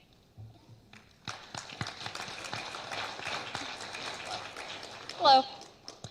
I'm Joni Appel. I'm a proud Mayo resident and the GIS Program Manager for the Anne Arundel County Fire Department. I'm classified as a non-represented, exempt, emergency essential employee. That's a mouthful. Translation, I have a job with fantastic coworkers, but I have no union, can't be paid overtime, and I'm required to work overtime. Since 2019, I've worked over 260 hours of unpaid overtime supporting the county and other jurisdictions during emergency activations. Almost half of those hours occurred on deployments to disaster zones, an experience that has had a major positive impact on our county's disaster readiness and response, but saw me working over 80 hours a week. Even though my compensation was being reimbursed by the host state, my command staff tried and failed to find a way to pay me overtime because our employee relations manual makes zero allowances for exempt employees. It only allows for hour comp time, which is not reimbursable when sending professionals to help other jurisdictions.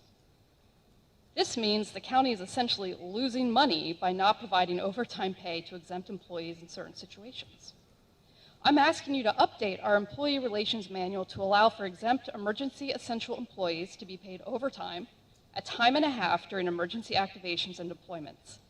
This is in line with policies already in place in neighboring counties. I'm providing sample language from these other jurisdictions that can be added to our own employee relations manual. The way we respond to emergencies has evolved, requiring employees with specialized skill sets that no longer fit neatly into traditional emergency essential job classifications. We now rely on a small number of highly qualified exempt employees in fire, police, DPW, rec and parks, OEM, the list goes on and on. The small change I am requesting to the Employee Relations Manual has a negligible budget impacts and will help save money while providing equitable compensation to a small but vital part of our workforce. Thank you.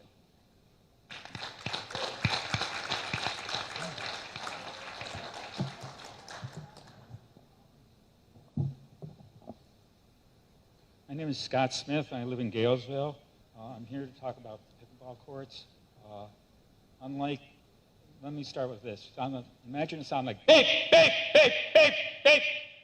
That's the sound of a garbage truck backing up for emergency reasons. But it's also equivalent to the sound of a pickleball paddle hitting a pickleball. Now, for pickleball players, this is not a problem. They play their game. They go home to a nice, quiet neighborhood. They don't have that beep, beep, beep, day in, day out, minute after hour after hour, after week after week after week. I'm one of 15 people who have homes around the pickleball complex in Galesville. And because of that constant noise, nationwide, people who have houses like that, they've lost 20% of their home value. No one wants to buy, people want to play pickleball, but they don't want to live in a house right next to a pickleball court. In my case, I'm losing $75,000 by a stroke of a pen by starting a pickleball court. Last summer, my house was worth $75,000 more than it is today. And I do not intend to take a hit like that just so someone else can play a game. And under federal law, governments, when they take property from people, they're going to have to reimburse them. So what I propose is 4 things. First, you start putting up effective sound barriers around outdoor pickleball courts that are in existence. An effective sound barrier is one where the sound of the pickleball hitting the paddle is no more than 40 decibels at 50 feet from the net. I did some math on this. You could probably build a wall around the pickleball court in Galesville for about $50,000. As I said, I'm losing $75,000 on my house right now because there's no wall. It's cheaper to build a wall than it is to reimburse me the $75,000. Remember, there's 15 houses there, so you're not really talking $75,000. You're talking $1.2 million. The second thing is, I agree with the gentleman from Deal. The best thing Sir, to do I'm going to have is to not ask put you to conclude your pickleball remarks. courts in residential neighborhoods, but in commercial and industrial areas. So those are the main things I want to say. Thanks.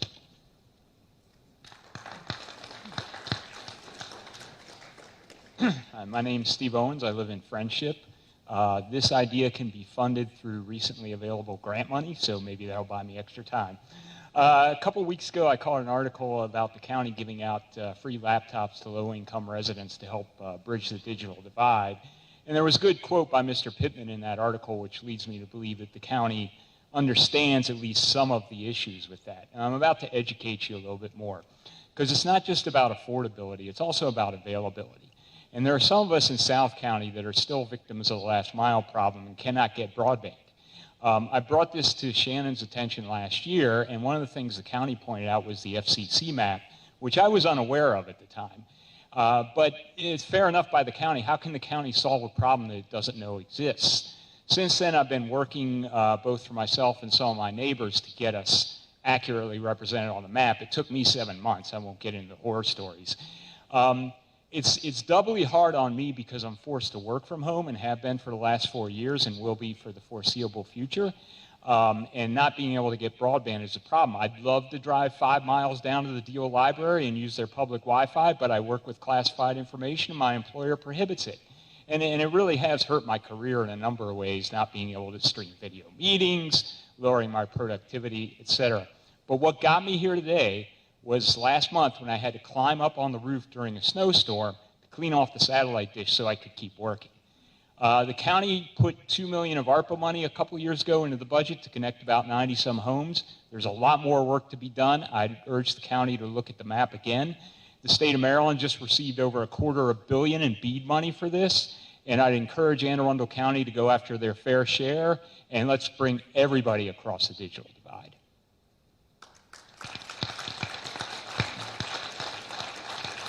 Thank you, sir. We're going to move on to our next round of folks. We're almost halfway through, so we're getting there. We have Mike Lofton, Melanie Hartwick Davis, William, I'm sorry, I'm trying to read handwriting, sorry, Cogle, Cago, if I'm saying that right, Lori Whiting, Heather Robinson, J.C. Day, Jenny Corkill, Jane Carnigan, and Jim Billings.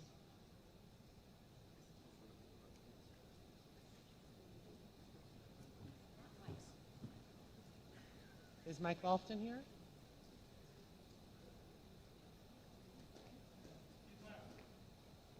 Okay, thank you. Hello, good evening. Council member, County Executive, thank you. My name is Melanie Hartwig Davis. I'm here as a resident of Lock Haven on the Mayo Peninsula. I'm not here to ask for money, except that I wouldn't want to miss that opportunity. So I've got two things that I want to say, and one is, yes, put a bid in for forest conservation, land conservation in general. Investing in that will reap benefits to our communities for generations to come. You've heard much about stormwater management and preservation of the forest and removing invasives. It's all critical to our quality of life and to our environment here. Just important as asking for money, though, is asking for our money to be spent wisely. So we've heard from, I want to see how many people are here from the Mayo Peninsula or visit the Mayo Peninsula. Have you been on the Mayo Peninsula? All right. So, sorry, excuse me. It is past my bedtime. I'm an early riser. So it's a very poignant day after yesterday to think about and how hard we fought on the Mayo Peninsula for safety and road improvements on Maryland 214. And they can't come fast enough, but they are in the works. And I want to thank our administration for leapfrogging that project at the state level by using our tax dollars, our county money, to pay for the design for this state road. That said, the state design is a disaster. If you think about the county the state road right now, 214 is about 22, maybe 24 feet wide. The road that they have designed is 116 feet wide. So if you put that in perspective, it is wider than in front of the high school and the middle school. They have got 2 lanes eastbound, 2 lanes westbound, bike lanes on either side, and a 10-foot multimodal paved sidewalk from not quite Muddy Creek because you can't get past the liquor store, up to Camp Letts is the area. So I just want people to be aware this design is now available online on the MDOT website to be reviewed and seen. If you go to their project portal project list for District 5, you can see for yourself the presentations they've done at the high school, South River High School, in the fall and the winter. Ms. Davis, I'm going to need you to wrap up your remarks. Time. So I ask that this is going to exacerbate our stormwater management and be a waste of money and forever change the Mayo Peninsula as we know it. So thank you.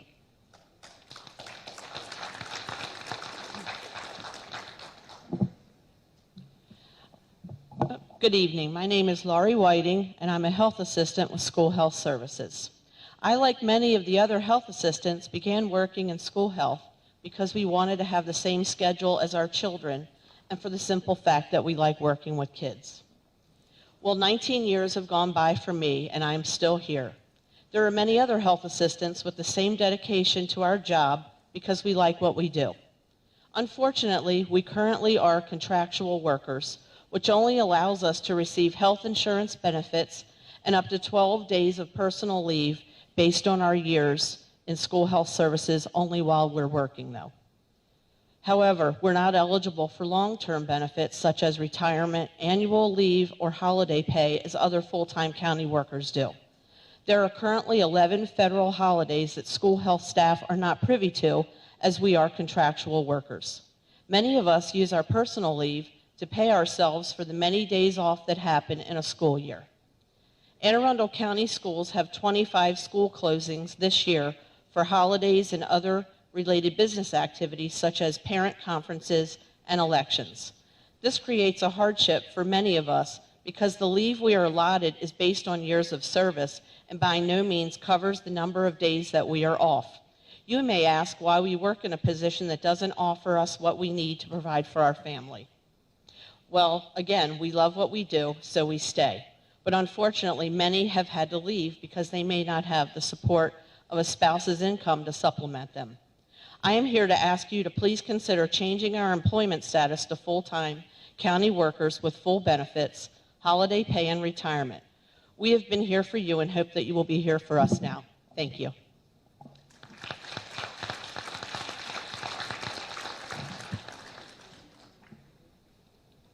Hello, my name is William Kogel. I am a lifelong resident of Anne Arundel County, a sergeant with the Sheriff's Office, and a member of FOP Lodge 106. I come before all you today to express my concern of the staffing crisis we are enduring at the Sheriff's Office. Not only do we struggle with hiring a sufficient amount of personnel to keep up with retiring staff, we lose deputies every year to higher paying agencies. To make matters worse and more complicated, at the courthouse, recent demands from the judiciary have increased the need for deputy assignments by over 171%. Because of this increase, field operations deputies, normally assigned to serve warrants, domestic violence paperwork, child support documents, and civil process, such as summons and landlord-tenant issues, are being pulled to cover required posts, which diminishes the safety of county residents. With these deputies now covering increased judicial security, productivity and efficiency elsewhere is dramatically decreased, and personnel fatigue and burnout are increased. Mr. County Executive, public safety was one of the pillars you ran on, but the beams holding it up are buckling under this weight. It is time to support our deputies of this county by investing in us so we can continue to serve the county and its citizens we love effectively. Thank you.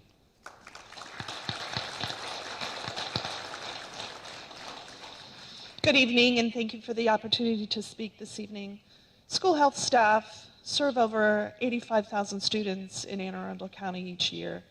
There were more than 585,000 visits by student and staff to health rooms throughout the county last year.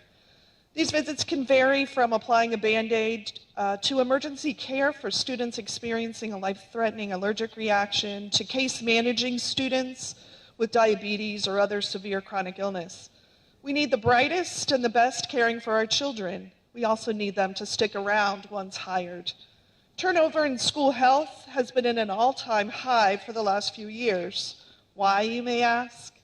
Many are leaving to work in surrounding counties because these counties provide holiday pay, retirement, merit increases, longevity increases, none of which Anne Arundel County provides school health employees. We want the health room staff to know our kids, to know the communities in which we work. Retention is vital. Our children deserve the best. Please include monies in the budget to support school health services.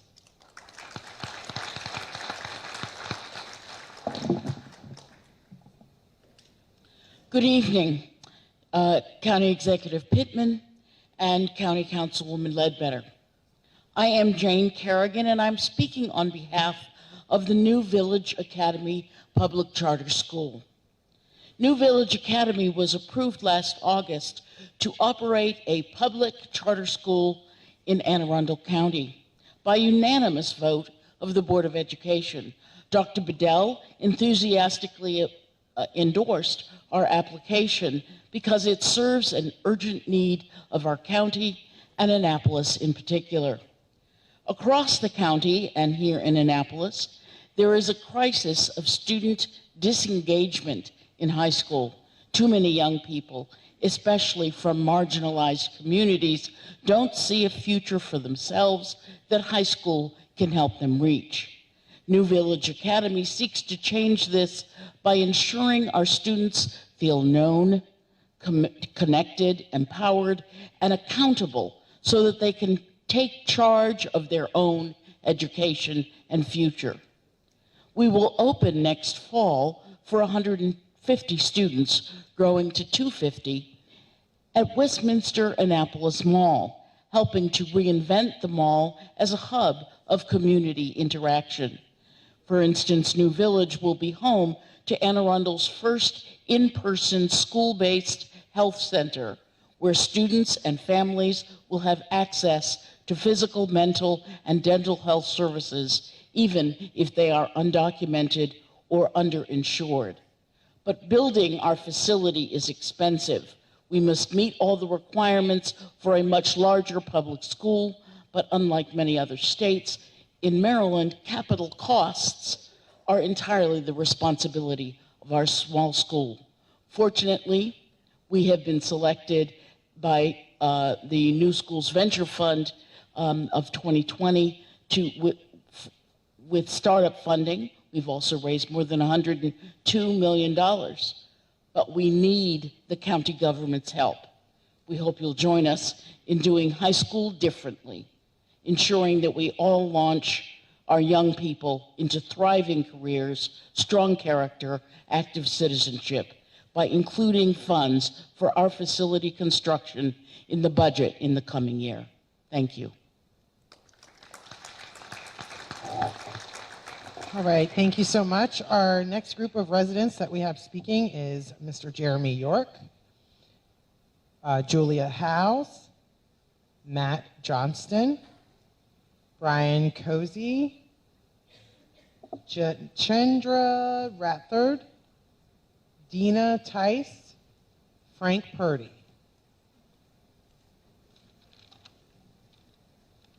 Good evening, County Executive Pittman, Councilmember Ledbetter, guests and neighbors. I'm Jeremy York, a District 7 resident and Library Board trustee. Sorry, I'll lift this up. I'm here today to advocate for our library's budget. My wife, daughters, and I have been frequent patrons of our local library in Edgewater for about 10 years now. In addition to our borrowing of books, we have participated in many of the early childhood education programs, and I personally benefited from continuous education resources in the earlier years of my post-military career. To say the library has played a big role in our family is an understatement, and I want to offer a note of personal gratitude to the county for its incredible support over the years. I'd also like to thank you, Executive Pittman and Councilmember Ledbetter, for your strong support and advocacy for library budget requests in the past, especially last year's historic increase in salary adjustments. On this front, we still have work to do, as mentioned by other members here today. Our library spaces, educational programs, and community services are only as good as the library personnel who support and deliver them. Paying our staff at fair market rates is of vital importance in our efforts to retain and attract passionate and dedicated people for our library system. It is absolutely essential that we continue to invest in our most valuable resource, our people. And there are two additional requests I'd like to comment on. First is continued investment in our kindergarten readiness initiative.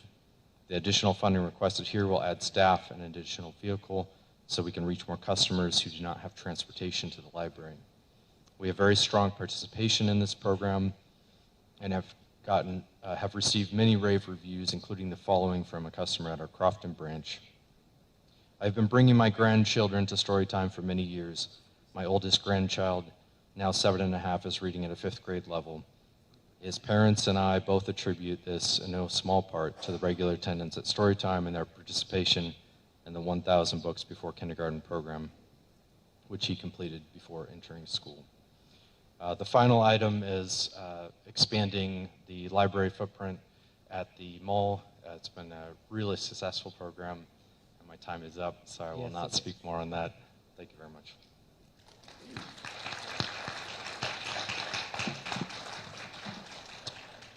Thanks for the opportunity to come and speak. My name is Brian Cozy. I'm an 8-year resident of the county, and in particular this district. I'm here to make you aware of a serious situation that was created by one of the capital improvement projects done recently by the county, and to appeal for some kind of remedy for that in how it's affecting both me and some of my neighbors to the left and right of me. The project that I'm referring to is the big improvement that was done at the Bell Branch Park a few years ago, 4 to 5 years. New turf fields were installed, and subsequent drainage, stormwater drainage control structures were put in place, which were completed just over a year ago. Since those changes were made, me and my neighbors have experienced serious increase in stormwater runoff into our property, which in my mind makes my home unsellable. We're seeing an engineering study. Well, let me back up. We met with Department of Public Works, made them aware of the situation.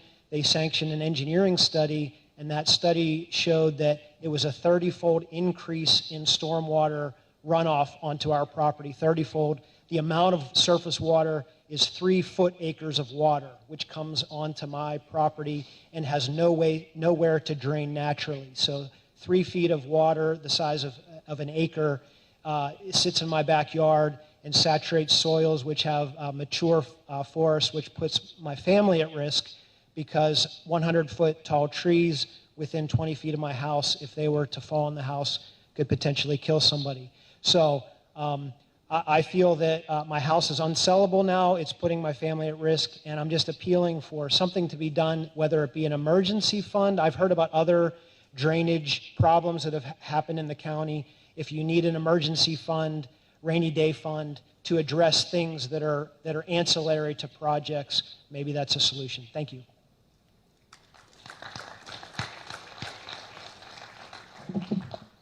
Hi, good evening. My name is Jitendra Rathod, and I'm a founder of a non-profit organization called Farmunity.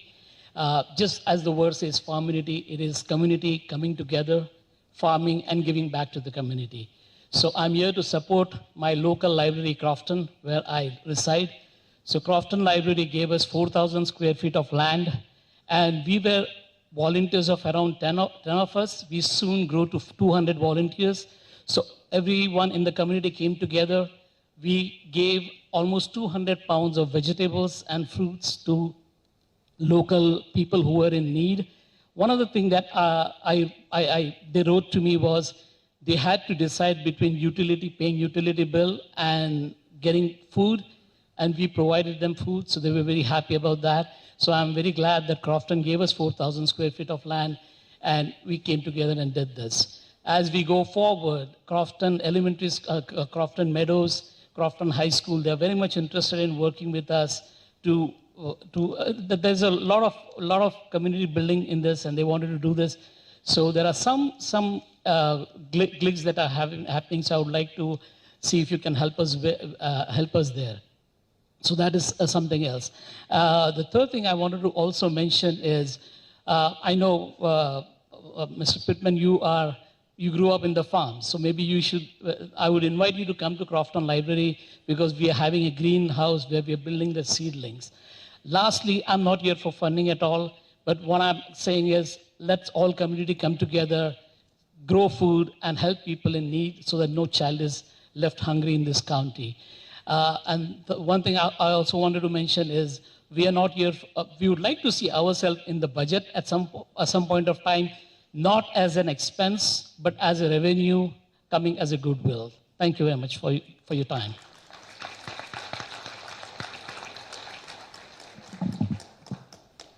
Good evening, County Executive and Council member. So if I do 1 minute, I get double my ask. Is that right? Okay.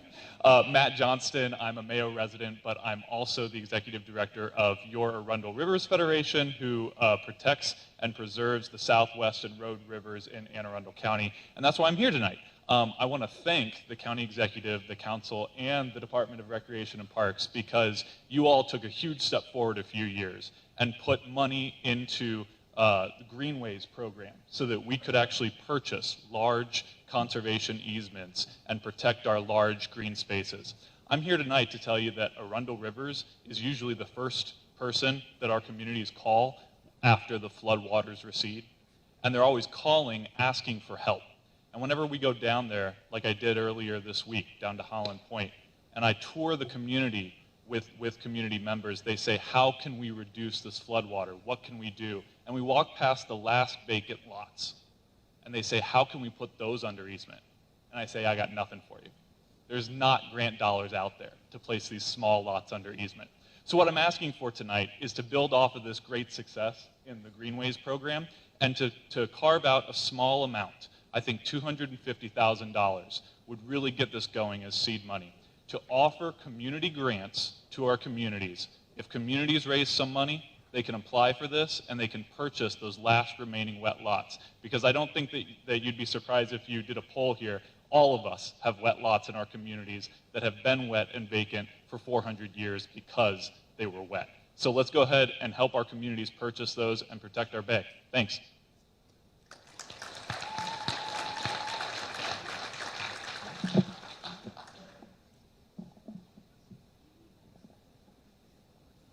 Good evening. I'm Julia Howes, President and CEO of the Southern Anne Arundel Chamber and resident of 5624 Shadyside Road.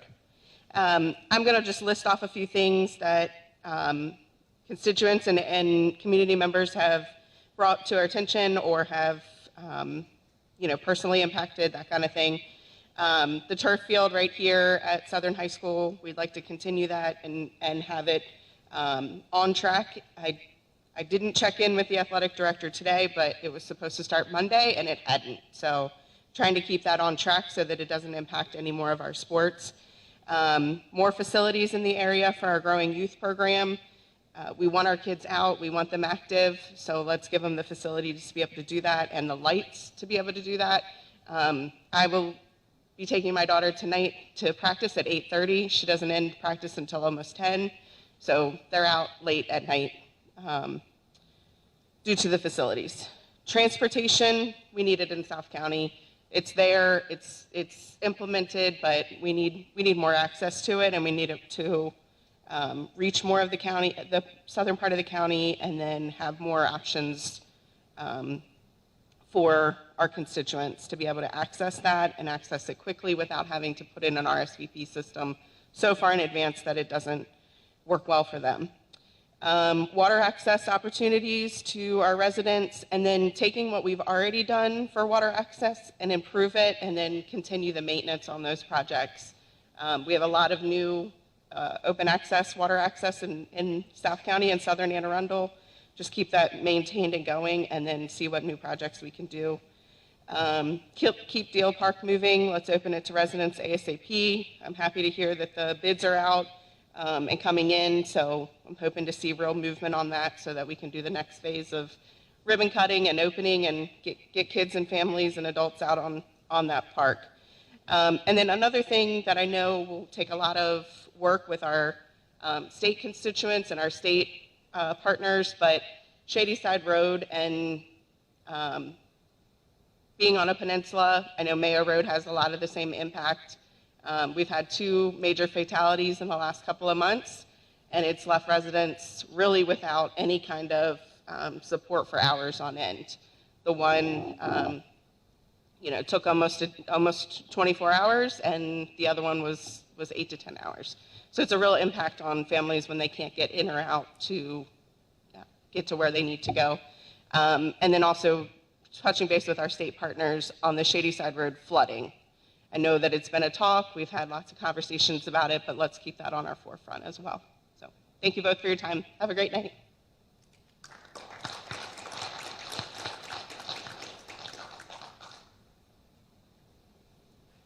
Good evening, County Executive Pittman and Councilwoman Ledbetter. I'm Dina Tice. I'm a full-time farmer here in Harwood, and I came tonight to talk about something that everyone needs. Audience, I need your participation. Raise your hand if you ate today. I come to speak tonight about some things we all need, and that is access to local foods, agriculture education, and preserving our farms from solars or houses so that farmers can feed the people locally. Agriculture education needs to be in every school, but until that can be accomplished, we need to make a pathway for our kids out of district to attend the agriculture education programs here at Southern or Cat North. We are watching kids that know they want to be veterinarians, a produce farmer, a livestock farmer, a mechanic, or the other 100 other careers being denied that education in a high school for the past 6 years since the principal to principal transfer was taken away. So when you pass the Board of Education that $80 million check, let them know how important ag education should be in our county. The Anne Arundel County Ag Commission gave a recommendation on the need for an agriculture education center open to all, and I hope that is in the budget soon to come to fruition. Every other county in the state of Maryland, except for maybe one, have an agriculture education center, except here. This would be a space that all farm services could work out of collectively and bring in the community for hands-on education. Our county continues to struggle with local food access as most farms have become houses. So I thank you both for your work on solar not being on prime and productive farmland, and I hope that will continue. We have a lot of brown fields and rooftops that can be covered to achieve the energy goals set by the governor. I also want to thank you for the work on the granary to help Southern Maryland farmers stay sustainable and raising crops. And thank you for the purchase of the old giant food in Edgewater. When you're making plans for that, let's throw in a farmer's market as well. Thank you all.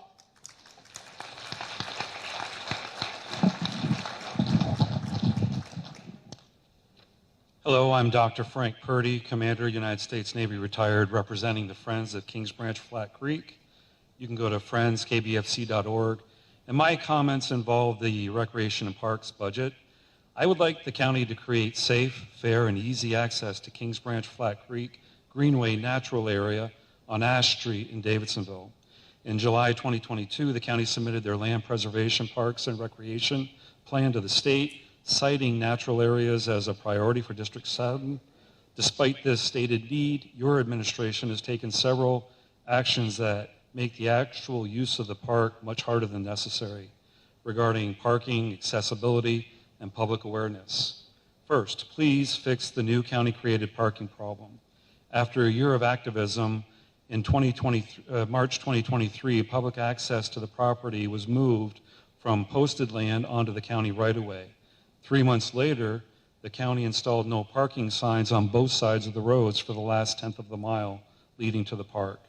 We're asking that the county either remove the no parking signs on at least one side of Ash Street, or create off-street parking like there was during the 18-month, $2.2 million stream restoration project, or have the county install 4 parking spots at the end of Ash Street and use the yourpassnow.com system employed at Mayo Beach, Kinder Farms, Quiet Waters, etc. Secondly, I'd like the county to remove their internal usage hindrances. There are reforestation, no access, no trespassing signs, and a new split rail fence that have taken away access to 20-year-old trails. I think Mr. Nigel Robinson gave this 58 acres to the public, and he would like to see them use it, not have artificial replanting to deny access.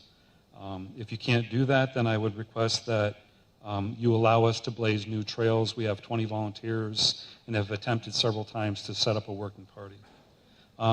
Of the $95 million budget for Rex and Park, I'm asking for $10,000, one 1/10,000th of the budget to fix this situation. And if my request is not enough, I could invoke the couple hundred Facebook followers to show that they care too. Thank you.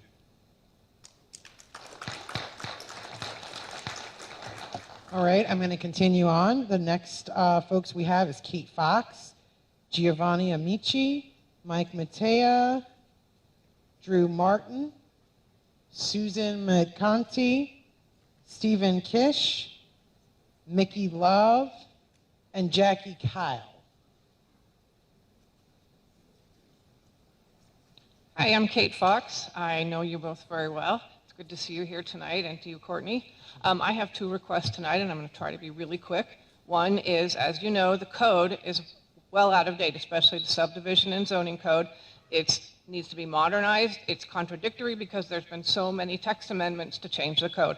I'm asking you to put money in the budget, please, to change the code and modernize it. It makes it easy for everybody to figure out how to handle their zoning and subdivision issues.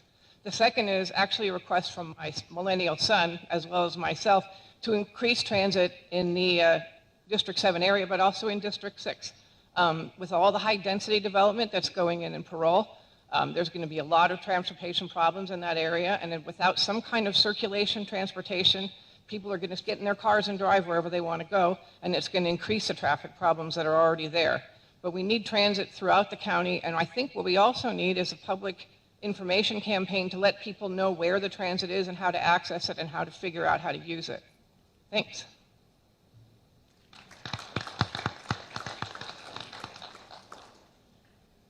Good evening. Thank you, County Executive and Councilwoman Letterman. Told you know who I said hi. I'm from Beverly Beach. We've been a 54-year resident down there, and I want to talk about three quick things here. One is the widening of 214. What are you all thinking about? That's what I want to know. One, who's going to pay for it? Number two, you want to put BG&E underground and Verizon and Comcast underground. At the last couple meetings, I tried to address that with people, to ask them, who's going to pay for it? Is BG&E going to put all those lines underground all the way down the peninsula out of the kindness of their heart? I doubt it. Verizon and Comcast, they going to put that internet underground out of the kindness of their heart? They're kicking that bill back on us, on top of all the exorbitant internet bills that we pay already. All right. Another question. All the trees from the widening that are coming out, are you going to replant them someplace else in the other vegetation? And the property that some of the residents are going to lose, that's right up to that expansion for the bike lane and the hiking lane and the 4 lanes of traffic, are they going to be compensated for that? We need to know where that's coming from. Article number 2 I'm thinking about here is a gun violence task force. You want to stop gun violence in this county, in this state? Get with your constituents in Annapolis and make a change. Go after the criminals for a change instead of making more laws that go after the law-abiding citizens. Go after them for a change. That's a big change. You want to stop it? You start there. Stop the catch and release stuff. The county council, I want to thank them for their vote turning down that project that our county executive wanted to put in with the low-income housing. That would just bring more crime down here. Look at the top 3 places in this country that have. Sir, I'm going to need you to conclude your remarks. I know. Thank I waited. you. I'm going to pull it up real short. Top 3 places in the county that have the highest crime: Washington, D.C., New York City, and Baltimore's number 3. Look at the low-income housing they have. It breeds the violence. Last thing here, the money that you got on some of the feel-good projects. I understand people want them. Pull some of that money out and give it to the people that really need it. Our Sheriff's Department and our Anne Arundel County Police Department. Those are the ones that protect all of us, not a specific group that's going to be paying pickleball and dodgeball and all that. No offense to you folks that want that. Sir. No, I said no offense. Sir, can you please conclude Law your enforcement remarks? covers everybody. Support them. I see it. I can read. You don't have to remind me. Thank you very much.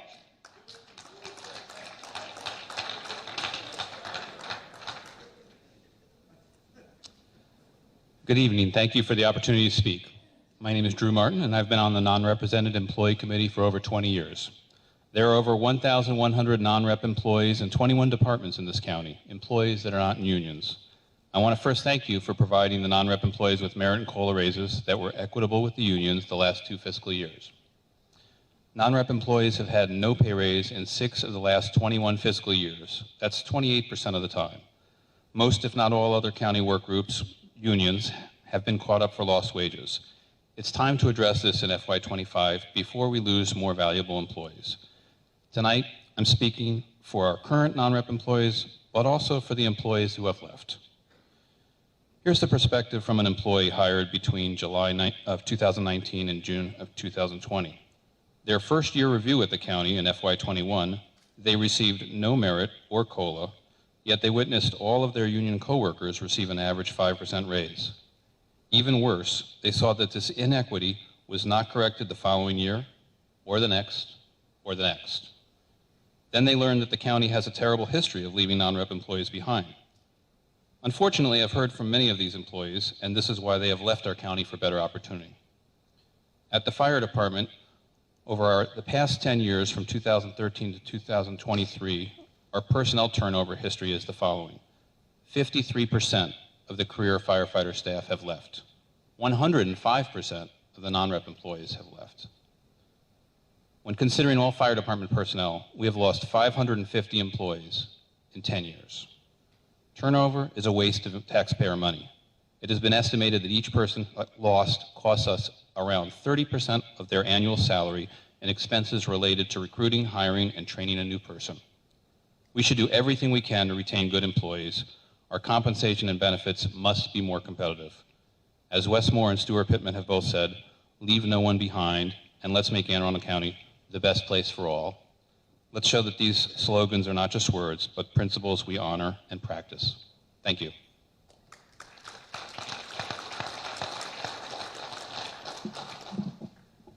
Good evening. My name is Jackie Kyle, and I'm the chair of the Anne Arundel County Animal Welfare Council. We are a group of county residents, including 2 practicing veterinarians who are appointed by the county executive to give input on animal welfare issues. Thank you for your past support of animal care and control. We are asking for the following items. 1, shelter software. This has been the #1 priority recommendation on our annual report for 3 consecutive years. Funds for this item were approved in the budget year 2021 for a variety of reasons was never purchased. In 2023, the software project was put on hold again due to a severe staffing crisis at ACC. We recently asked for an update and learned there is insufficient funding in the current budget year, so it will require more additional time to complete. We are requesting that the funds be approved for this item in 2021 be reinstated in this year's budget. Increased staffing. ACC has been experiencing a severe staffing crisis.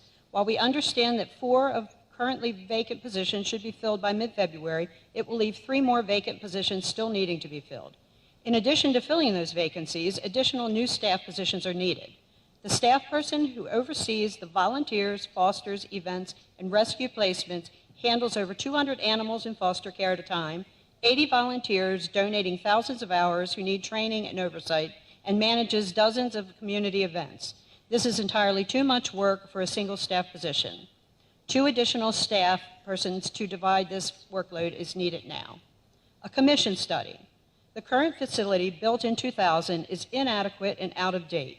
The shelter veterinarian ASV guidelines have changed dramatically in the past 24 years. Please commission a facility and location study that includes reviewing the changes in the population of Anne Arundel County, the current shelter operations, priorities on animal community needs, ASV guidelines, and an appropriate location for a new shelter.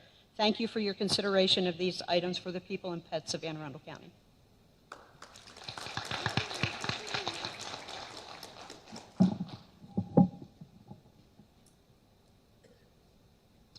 Mr. County Executive, Councilwoman, good evening. My name is Stephen Kish. I and multiple generations of my family are residents of this county. I am also the president of the Anne Arundel County Fraternal Order of Police, Lodge 106, representing our deputies who have served our citizens for 370 years. I'd like to continue and expand on my points made last night regarding the failure to recognize this, the years of bare-bones support we've received, and the vacancy crisis that currently exists. Mr. County Executive, you sent out a weekly letter on Friday, January 26th that inspired me, and I'd like to reference back to that. You talked about an officer's urgent message mentioning that the efforts to increase staffing levels have failed as the workload has increased. This same problem faces the deputies that serve our county. You mentioned that academy classes shrink and we lose officers to retirement. this same problem faces the deputies that serve our county. You stated, I quote, "We can't stop them from looking for work elsewhere, as committed as they may be to protecting and serving the public. They do have to look out for their families. We will lose some," end quote. "This same problem faces the deputies that serve our county." You stated, and I quote, "So, yes, we need more police officers," end quote. Well, County Executive, we also need more deputies. Year after year, we become less and less competitive in salary, and this has had a huge impact on both our retention and our recruitment. It has had an impact on our ability to perform the multiple services. We have a duty to fulfill warrant apprehension, domestic violence, civil processing, security operations for our Fifth Circuit Court judicial bench. Our ability now to help keep our citizens safe has diminished due to the lack of real monetary support that we receive. I heavily encourage and implore you to acknowledge this fact and invest in us and all of public safety for the good of Anne Arundel County. I won't turn my back to you, County Executive, but I ask, don't turn your back to us. Don't turn your back to the Anne Arundel County police officers that are in this very room. And I would ask that my deputies of Anne Arundel County stand up as well. But sir, there's not many of us left. Thank you for your time.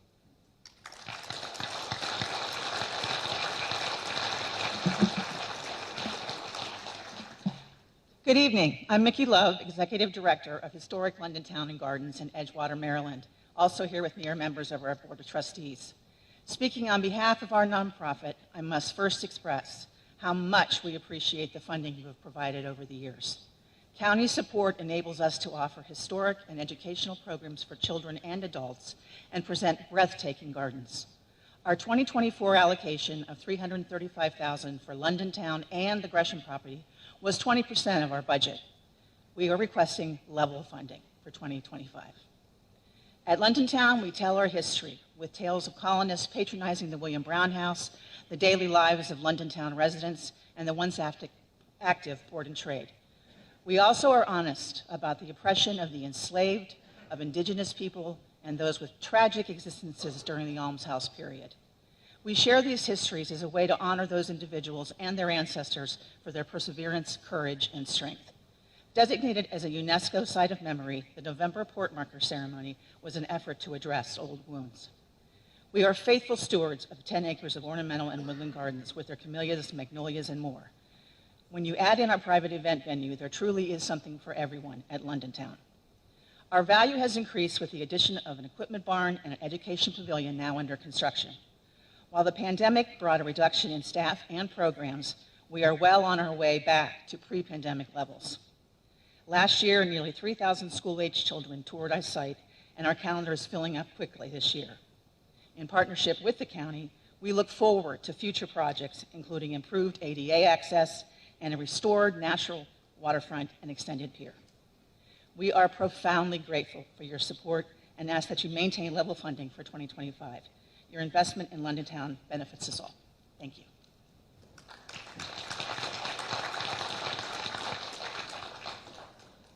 Good evening. My name is Susan McConkey, and I'm here representing the South County Rec Center, and I'm here to request funds for lighting. Thank you. I'm here to request funds for lighting for the Galesville pickleball court. Pickleball craze in Anne Arundel County is exploding. People are looking to play outside at every opportunity. People young and not so young come out in droves. Pickleball is more than just a game. It's a fun and it's engaging sport. It can be competitive, it can be casual. What's so great about the game is that you can choose how you want to play it. It also encourages social interaction. It helps with reducing stress. It helps to keep your mind sharp and improves your balance and coordination. It's a great way to burn calories. This list could go on forever and ever with all the good aspects about pickleball. With all those benefits, one should ask, how can we get more people involved? How can we help the people that are currently playing have more playing time? The clear answer for people here in South County is to provide a much-needed light for our new dedicated pickleball courts in Galesville. With the sun still setting more towards 5:30 at night, working people cannot have times to be able to access the courts. If we were able to provide lights to the courts, they could be playing at additional hours each day. You might be surprised to see how many times people are actually playing on the outside courts. We have standing room only, usually on the weekends with the nice weather. And South County Rec Center acts as a hub for any pickleball play or events in South County. The biggest obstacle is availability of court time. Providing lights for the outdoor courts and blending the pickleball courts in deal would go a long way in helping to partially offset the growing demand. In addition, the lights to the courts would provide safety feature to the community. Working parents would have extra time for their family to be able to play and feel safe at the same time. There are many other advantages, including advantages to the county. Players patronize, we patronize Stan and Joe's, and we go to Pirates Cove. Miss Susan, I'm going to have to ask you to conclude your remarks. Brings people together. It's great for your health. We hope you would consider adding lights to Galesville courts very soon. We invite you to join us and play in the evening so that you too can enjoy all these benefits. Thank you for your opportunity to speak. All right, I'm going to keep it moving right along here. We have Katie Houston, Shara Day, Victor Goranelov, Chris Weinstein, George Davis, Mark Gass, and Obi Atkinson.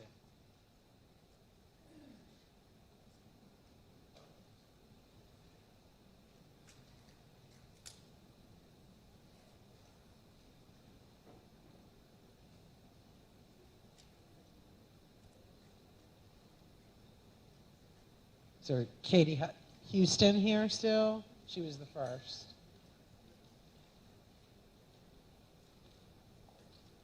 Well, good evening. Earlier in your remarks, you mentioned pickleball. Thank you for that. So we're going to talk more pickleball. And as I sat down preparing my notes for this meeting, I had to chuckle thinking that at 81 years of age, I would be advocating a sport known worldwide as pickleball. It is the fastest growing sport in the United States, without question. In our group of 754 members at the South County Recreation Center, which is up 300% in 1 year, speaks to the strength and the needs for improved facilities in the midsection center of South County. Today, and we have, our group itself spans an age from 23 to 89. That's pretty spectacular when you think of it. And today, the Recreation Center is clearly overwhelmed, doing its best to meet the needs of its patrons. The Galesville courts, already in need of repair, out of use, are at maximum capacity. Recently, we were all looking forward to the Deal Park courts being available based upon 3 plans that we got to choose from, only to be obliterated by a 4th plan where pickleball courts were replaced with dog parks, a pavilion, and playgrounds. One option from this change would be to share the time with the Deal tennis courts, which are empty 90% of the time. Simply put, new court facilities must be added to the core of the South County area. The core. That means between the county lines of Anne Arundel, Prince George's, and Calvert. Pickleball is not a fad, as pickleball is now certified as an international sport. Pickleball became a professional sport in the United States in the year 2019. Well-known professional athletes such as LeBron James, Tom Brady, and others have invested in professional pickleball teams. It's also a known fact that surrounding school boards in the area are now considering adding pickleball as a competitive interscholastic sport. I myself are getting involved with an elementary school coaching facility in Anne Arundel County where we're taking elementary school age kids and we're beginning to introduce them to the sport. It's going to keep going. It's not a pandemic. It's not an epidemic. It's here to stay. Sir, I'm And going it's to for have sure. to ask you to conclude your It's known remarks. fact that the school boards have been considering it. But for all men and women, boys and girls living in the South County area, pickleball should be available and more facilities are desperately needed. I'm sure that you either know or you know yourself or know people who are involved with pickleball. And your day will come, and welcome to the game. Thank you.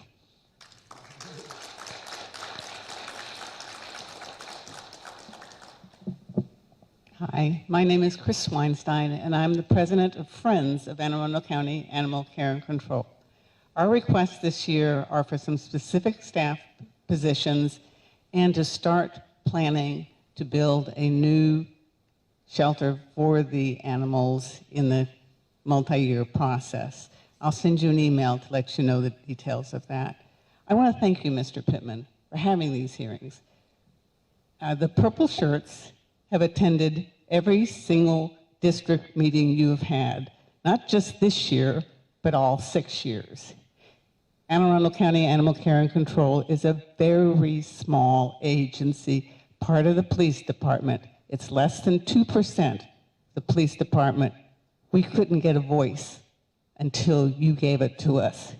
This is representative democracy at work. Thank you.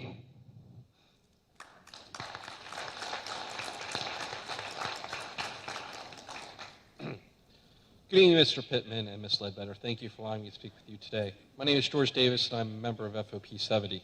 You've heard a lot from my brothers and sisters over the past couple town halls. You've heard our fears and concerns. You know the state of our department. You know that we're struggling. You know the old way of doing business, it's just not working. You know that recruitment, salaries, retention, career satisfaction, longevity, they all need to be a priority for every stakeholder in this county. The citizens we serve, those who come to visit, those who play in our county, deserve best. They deserve the best, and they deserve better than what we can give them right now. You have heard about the crime in our surrounding jurisdictions. It's off the chain. You've heard that our officers are holding that line. Crime is rising, but they're doing their best. This isn't sheer luck. This isn't some magic plan from our command staff. It's from their sheer will and dedication that they've put forward and the price that they're willing to pay in order to secure this county and make it a safe place for all. We have to fix our retirement salaries, our retention, the career satisfaction problems that we're having, and most of all, the longevity problems of keeping our officers here.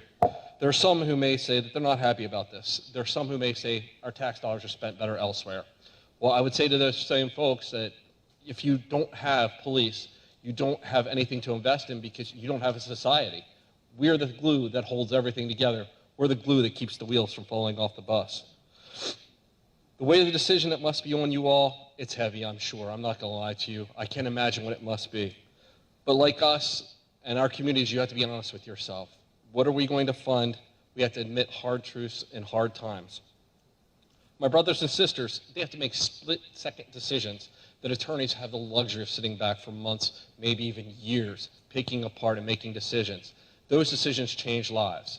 The one luxury that you all have this evening and moving forward is the time to sit down and think about what you want to do and those decisions that you want to make and how they're going to affect the citizens of this county moving forward. We're living in drastic times, and drastic times call for bold leaders to make strong decisions and rise to the level of the confrontation that we meet. I thank you for your time, and I thank you for considering us in your budget.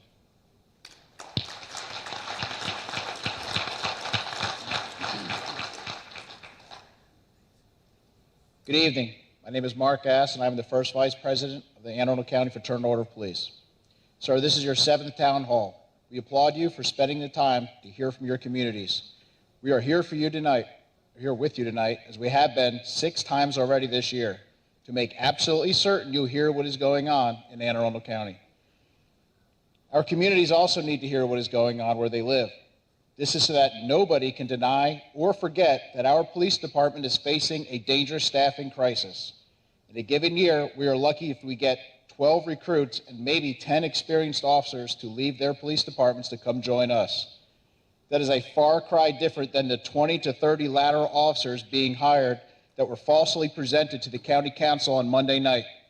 Additionally, we are losing upwards of 40 to 50 officers per year, which results in our staffing declines.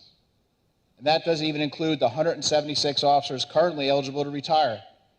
Our staffing declines are extremely alarming, and we need to do better. How do we solve this problem? It's a 3-step process. 1, we need to hold on to the officers we have.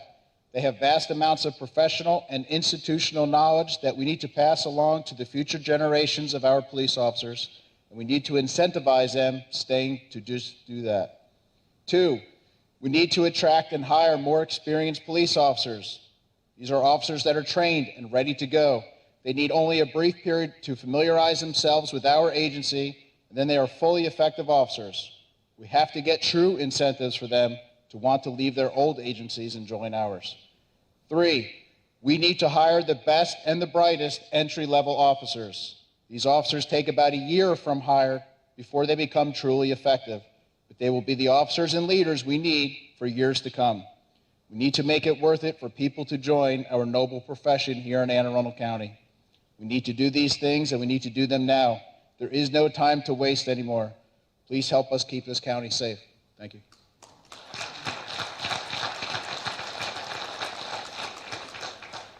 Good evening, O'Brien Atkinson. I'm the president of our Anne Arundel County Fraternal Order of Police. Thank you both, and I want to thank our officers for coming out and supporting our message tonight. Being a police officer is difficult and a stressful job. Studies suggest that officers experience more traumatic events in 6 months than many see in a lifetime. That takes its toll. Law enforcement officers face nearly 26 times greater risk of developing acute stress disorder, post-traumatic stress disorder, or other health conditions. Last week, we lost one of our own to a heart attack, Sergeant Eric Trumbauer. Mr. County Executive, you attended his promotional ceremony at the beginning of last month. Our members attended his funeral last week. He was 49 years old, and he's not fathers, mothers who take on this risk. They are overworked and undercompensated. Last night, Chief Howard attended our FOP meeting. Nearly 150 members attended to hear what she had to say. Her message was one of sacrifice because we don't have enough police officers to patrol to fill the basic needs of our residents without forced overtime or holdovers. Our members are frustrated and filled with anxiety, and the chief literally pleaded with our officers not to leave our agency, asking them to please hold on for one another and for our community. We fear that won't be enough. Too many of our officers have been holding on for too long. As mentioned, we have 176 officers who can retire today, even more who can resign. Thank you.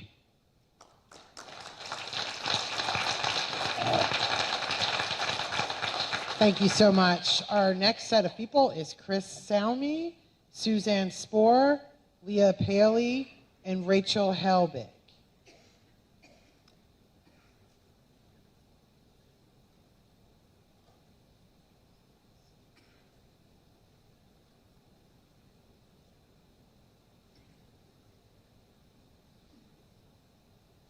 Good evening. County Executive Pittman, Councilwoman Ledbetter, thank you for the opportunity to speak with you this evening. My name is Chris Salmi. I'm the chairperson of the Non-Represented Employees Committee, advocating on behalf of over 1,100 employees across 21 departments in county government. The 1,100 employees collectively, known as non-reps, or about 24% of the county workforce, are just like the employees who are members of unions. We are hardworking, dedicated. We are passionate about service, not just to the community and residents, but our customers inside county government. I'm not saying that non-reps are better. We're certainly not worse. We're just as deserving as the unions. In the budget presentation that was made tonight, as well as the other town hall meetings, non-rep pay is listed as discretionary. Wow. This probably explains why, over the past 21 fiscal years, including one in this administration, we've gone without raises 6 times, and the unions have received pay package increases. Again, we're not looking for better. We're not asking for more. We're asking for in-kind consideration, just the same as what our fellow employees are getting. Non-reps are asking for policy and legislative changes that will prevent this from happening in the future. We want equitable pay institutionalized so we don't have to explain to our employees who are in the same class, people who work next to us, it'll get better next year, we hope. Thank you.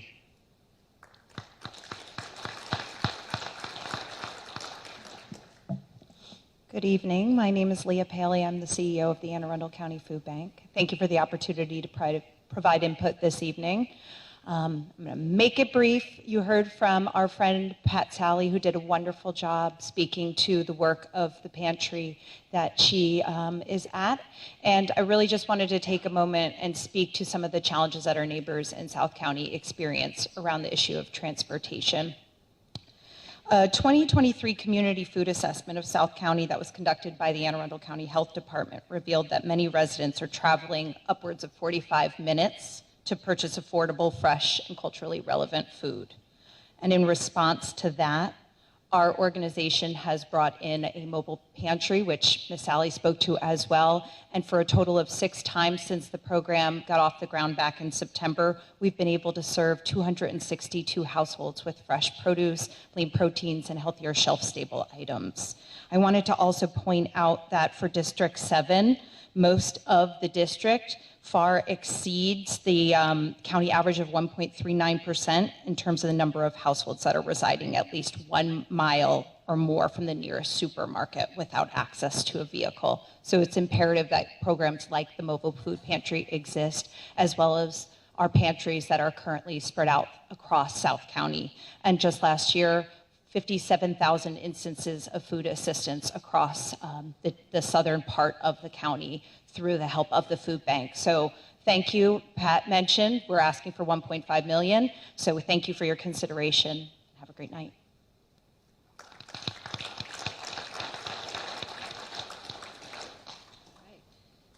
Good evening. My name is Rachel Troyanos-Halbig, and I'm the manager of the Crofton Library. On behalf of the staff and the board of Anne Arundel County Public Library, I'd like to thank you for your support, whether as a member of the council or as a customer at one of our 16 branches. We greatly appreciate the extra funding that you were able to give us last year.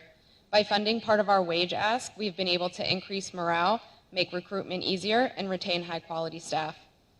I'm back again this year to respectfully request you consider approving the remaining funds necessary to get the salaries of our hardworking staff to match their peers in the libraries and other library systems. Our updated compensation study indicates that 80% of staff are still not paid at the market rate.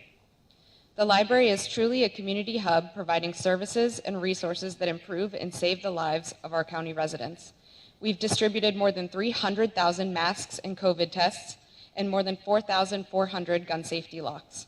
We recently began getting life-changing technology into the hands of the community, hosting events in partnership with the county to give out 7,000 free Chromebooks to qualifying residents. In fact, we have 3 events in District 7 in April at the Edgewater and Crofton libraries and 1 this month at the Deal Library. We're a free and welcoming space for people that just need a community, somewhere to go when they're welcomed with a smile, when they have nowhere else, a place to be warm in the winter and cool in the summer. We're there for the teens after school as positive mentors and listening ears. We teach parents and caregivers how to prepare their children for kindergarten and a successful future. We help people navigate technology and secure jobs. We host farmers markets, free income tax help, student art, and we're home to community gardens. Last year alone, the Crofton branch, with over 100 volunteers, donated a total of 600 pounds of produce from our garden to community members in need. We recently expanded free access to Candid, a resource that helps nonprofits connect with grants. In closing, I'd like to thank the council and county for their continued commitment to libraries and urge you to approve the request for salary increases for our staff. Thank you.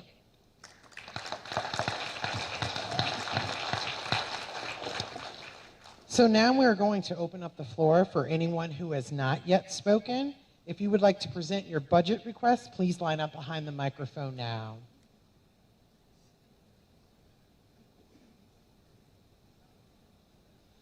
And please say your name before starting.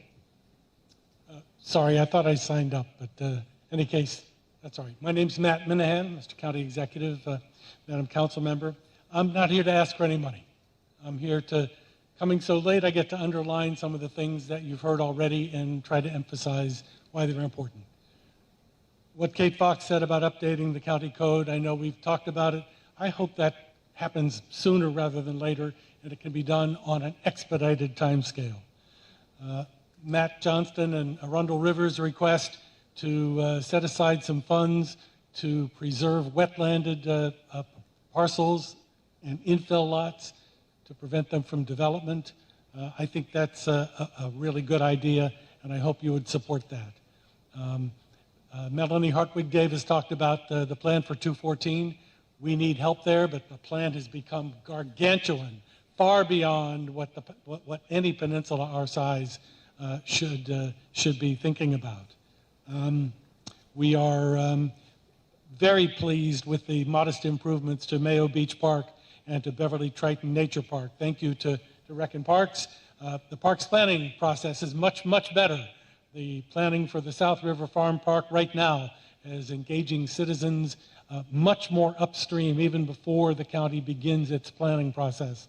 And so we're very grateful for that. We hope that the water reclamation facility does not end up being 5 ball fields and 500 parking spaces, and that you will use a similar high citizen engagement process for that as well. Thank you, County Executive, for setting up a focal point in your office for HOAs and on stormwater management. We met with Vincent and your staff member today. Stormwater is a big issue across the county, and we now have someone in the county executive's office to advise HOAs, support them, and to help on stormwater. And so here not asking for any money. Just thanks for what you're doing and asking for a little more time on stormwater. Thanks very much.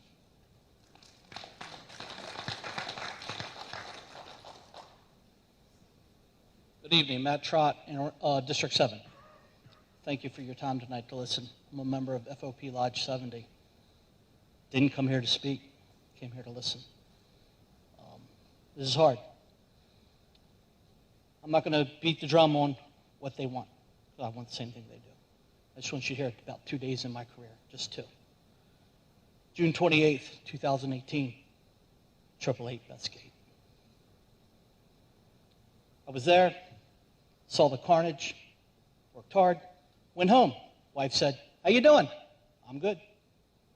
Went to bed. I'm a faithful, caring, empathetic person. Didn't cry, didn't have nightmares, didn't think about it. Woke up the next day, I'm like, what's wrong with me? What is wrong with me? Not caring. That was one of our worst events in our county. It took me about a year, and then I cried. Fast forward, February 7th, 2024 today. I'm a first-line supervisor. Members on my platoon, like I said, I've been here 29 years. They're not even 29 years old. I've been police before they were born. Fatal car accident, suicide. Some of the officers were on both calls. I saw numbness at 25 years old. The trauma. How you doing, bud? I'm good, Sarge, I'm good. You sure? Let's talk about it. No, I'm good, Sarge, I'm good. Just another day. That's our day. Every day. So when Obi spoke about the traumas, they're real. I experienced them. If we can bring more people in to just have one less event, maybe that makes a difference to put somebody over the edge. Thank you.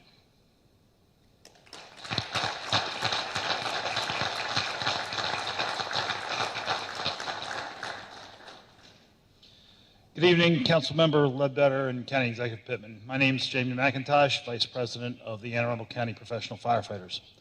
We need more firefighters and paramedics. We do not meet the minimum staffing standard on our equipment in about 90% of our stations, and our paramedics are stretched near the breaking point. I work as one of the supervisors in the Fire 911 Center, so I see the results of these shortcomings every day. It's my job as a 911 supervisor to attempt to prevent these shortages from affecting you when you have an emergency. In the county, we average about over 7,000 calls per month.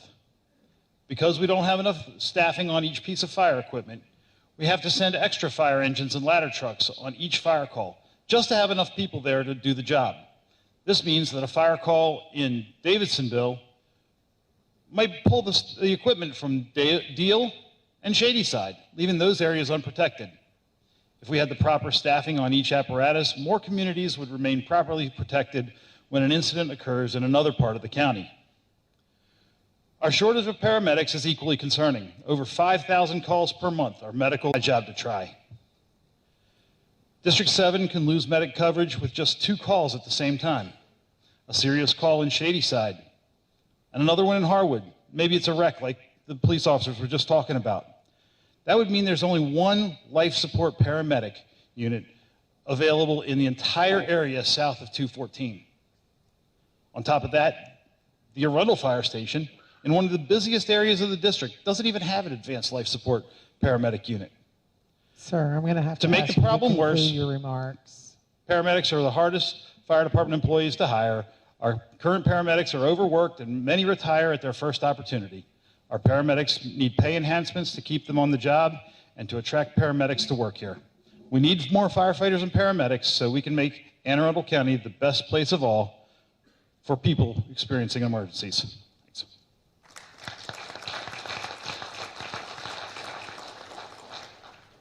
Mr. Bigman and said it better. My name is Brian Connor. Just got a couple, I'm a local business owner, been here all my life, and I'm concerned about the 214 project and also the stormwater management along the Kinda Farm there that's been plaguing the Mayo Peninsula for many years. And roads. Roads is a big importance to our business.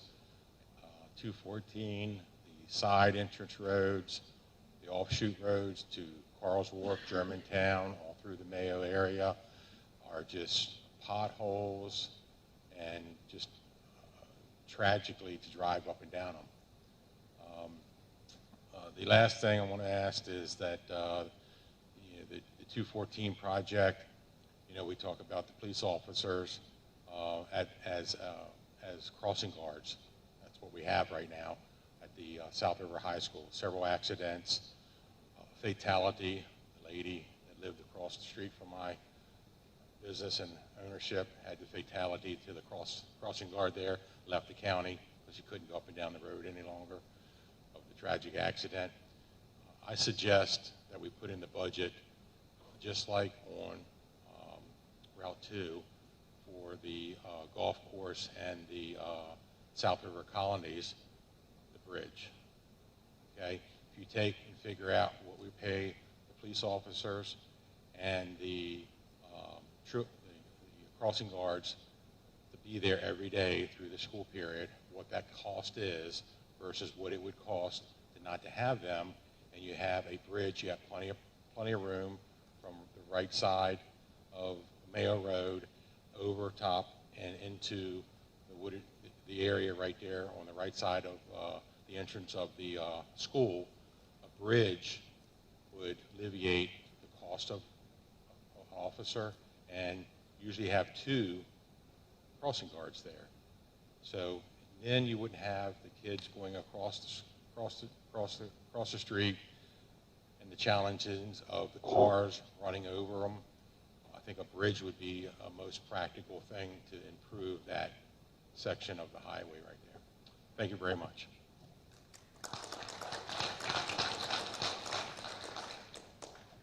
Good evening, County Executive Pittman and Council Member Ledbetter. My name is Patrick Enright. I live in District 7 up in Gambrills. My purpose this evening is to advocate for creating a Veterans Affairs Center at the Crownsville Hospital Memorial Park to welcome and to serve the sizable military constituency in Anne Arundel County. This is not a new idea. In 2019, the Veterans Transition Committee recommended such a center to the county executive. A calculated 50,000 men and women veterans reside in Anne Arundel County. Several thousand additional active duty personnel are assigned to organizations at Fort Meade, U.S. Naval Academy, and Naval Support Activity in the U.S. Coast Guard Curtis Creek Shipyard. When active duty military families are included, the population jumps to approximately 80,000. Plus, the military-connected students in county public schools are another 9,000. Together, this is an estimated about 13% of the county constituency. By successfully welcoming military families to this county and encouraging them to stay, the county benefits from their education, their training, and their leadership in community activities, and they pay taxes. Military families are good citizens, a credit to the county, and they pay taxes. An important purpose of this office will be to encourage military personnel and families to remain within our county as full-time residents when they leave active military service. Neighboring counties, Howard, Prince George's, Montgomery, and Charles, offer Veterans Affairs Centers having funded, dedicated staff. Those centers make a clear statement. This county recognizes and welcomes veterans and active duty military families.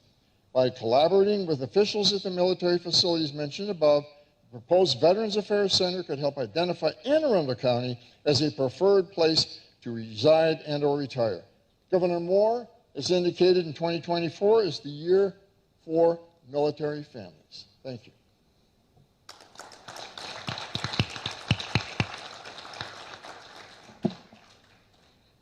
Hi, I'm Laura Bardill, and I'm a resident of this district. I'm a teacher in South County, Southern Middle. I've taught at, now I teach at Lothian Elementary, Shadyside Elementary. I teach band and orchestra. So I have the best job in the county, maybe besides county executive. Thanks a lot. So I want to say thank you so much, because the common theme that I've heard as I've been listening tonight is underfunded. We have been chronically underfunded, and I know that predates your leadership. And so I appreciate that, especially in this last budget, that we have been trying to rectify that by helping teacher pay, and I hope that this continues with all of our civil servants. I'd like to say that I have the future Brothers Osborne in my 3rd grade strings right now. So we have wonderful students in South County. Teachers, I am right in the middle of my career. I'm so excited that we've proposed a 3% cost of living increase. I love teaching here. We still don't have enough teachers. The 3% is a great start that Dr. Bedell has proposed, but I'm not sure if it's going to be enough to attract and fill the 114 openings we currently have, and then the budget calls for an additional 200 positions. So I would like you to consider an increase in that cost of living, especially for our 25-step or 25-year teachers that are at the top of the pay scale. And then I'd also like to say, please continue your efforts for affordable housing. I just have to disagree with the gentleman. I have students in South County that live in a campsite and a trailer park in Boones. Those trailers cost $150,000 now. So that's not affordable housing if a trailer costs $150,000. So please continue your efforts in affordable housing. Thank you.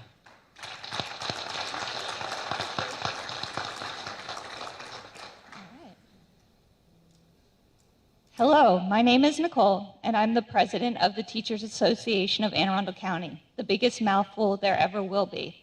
I want to say thank you. Thank you for our 6% COLA funding and the funding of our back steps. And your support. Your support for teachers has helped with a difficult problem in our nation. Vacancies, specifically teacher vacancies. Last year, we had 200 vacancies.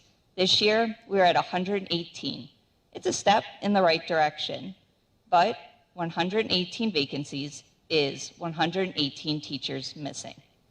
It is 118 holes being filled by others. Vacancies mean that students don't have a permanent teacher-student relationship.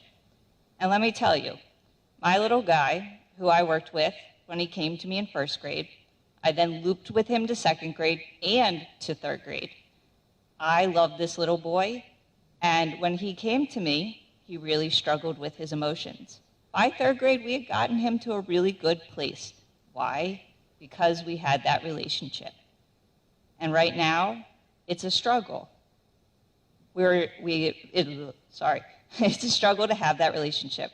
We're addressing safety issues. I don't think we have to wonder why. Our students need these vital relationships. Our teachers, who are missing a colleague, a teammate, who helps them grow, helps them succeed, but instead of support, our teachers are asked to do more with less. This will lead to our vacancy cycle continuing. 1 in, 1 out, maybe 2 out, maybe 3. But you have the power to allocate a livable COLA, a COLA that helps us keep up. We have the path in place to be the best school system, but we have to keep up. Fully staffed schools are strong schools, safe schools, and lead to strong students, strong communities. So please help us keep up. Thank you.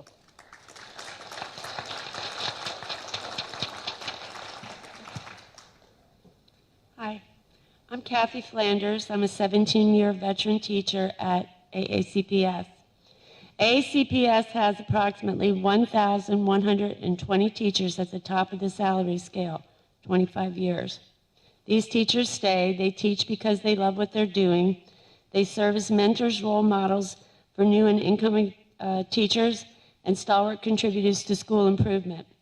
Yet year after year, they are denied equitable salary increases with those Unit 1 employees that have not reached their level of experience.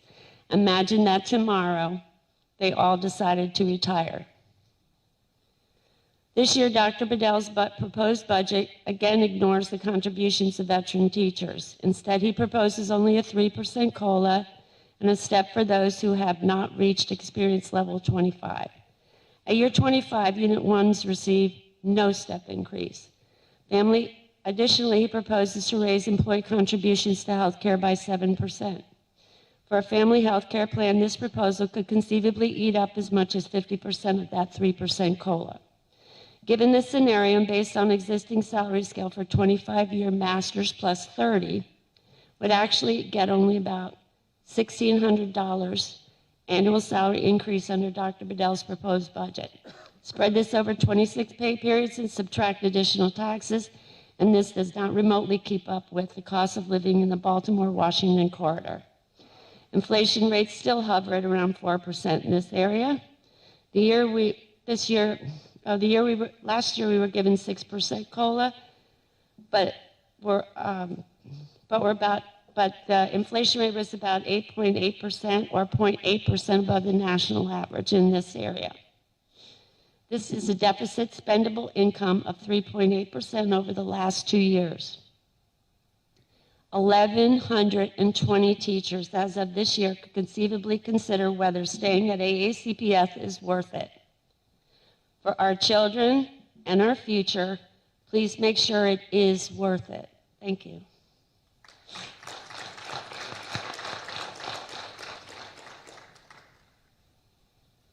Hi, good evening.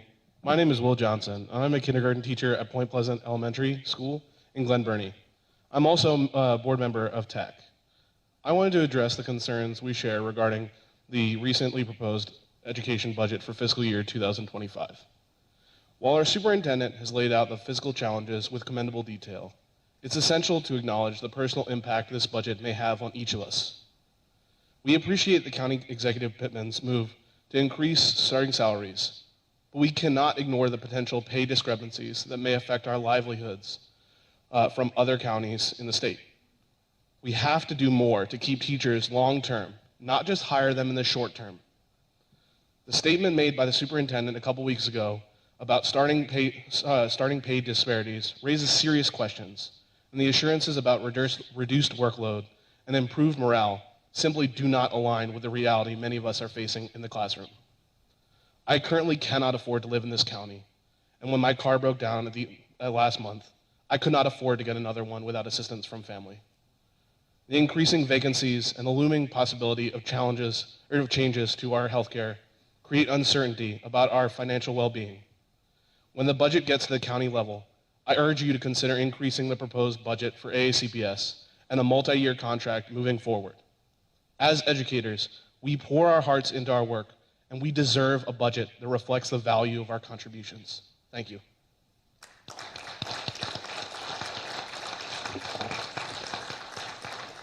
Well, guess what, folks? We have made it to the end. I want to thank everyone for a great dialogue tonight. Thank you for staying on time. Please give yourselves a round of applause because I know that was a lot of folks. If you have any additional budget comments to share, please email them to budget-comments@aacounty.org. And lastly, now I'm going to turn it over to the elected officials for closing remarks, and we will begin with Councilwoman Ledbetter. Thank you.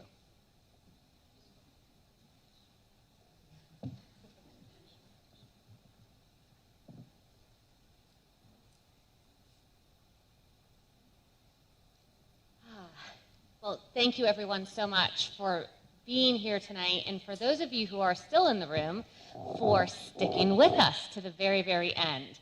I wish I had some sort of grand prize or reward I could give you that was tangible, but instead all I can offer you is my sincere gratitude from the bottom of my heart that you came, you spoke, and you stayed to the end, because that's how much this county, this community, and the things you're here to talk about tonight mean to you. I know last year, at this point in the night, I did a quick summary of a lot of the issues that were discussed to make sure that everyone knew that I heard you. In the interest of time, because I do know that it is late, I am not going to do the full rundown tonight, because I am sure that all of you have families and lives and careers and jobs and everything else that you need to get back to. And I do not want to further lengthen the night. Just a couple little comments on a personal note. I think there was a police officer here earlier tonight who made a comment that every day on her job, she feels like it's Forrest Gump's and it's a box of chocolates. You just never know what you're going to get. And I relate very closely on a personal level to that statement. I'm asked all the time, how do you like your job? How is it going? What's it like being a council member? And I just want to say that yes, every day is like a box of chocolates, and I absolutely love it. So what I want you to know walking out of here tonight is, just because you came here tonight to talk and to share your concern, whether it's about pickleball, public safety, teachers, ivy growing on trees. I have to say, my mom is a gardener. I was raised on how dangerous ivy is to our native plants. So that kind of got my attention there. But regardless of what that issue today is, tonight is not the end of the discussion. Tonight is the beginning of the discussion. It's the beginning of your advocacy. So please know that my actual door and figurative door is always open. I'm a phone call. I am an email away. I want to hear. I want to listen. I consider myself, my role, to be your advocate. I might not always have the answer at my fingertips for you. I might not actually be able to pull the lever in that moment to make the change you want. But the biggest part of my job on a day-to-day basis is making sure that I direct you where you need to go and empower you with the information you need so that you can get the answers you need, so that you can have the impact that you want to have a positive effect on your life, the issues that matter to you, and your community at large. So thank you for being here tonight. I do want to give one quick mention and shout out. I remember we had a constituent here tonight talking about the roads, in particular Route 3 and 97.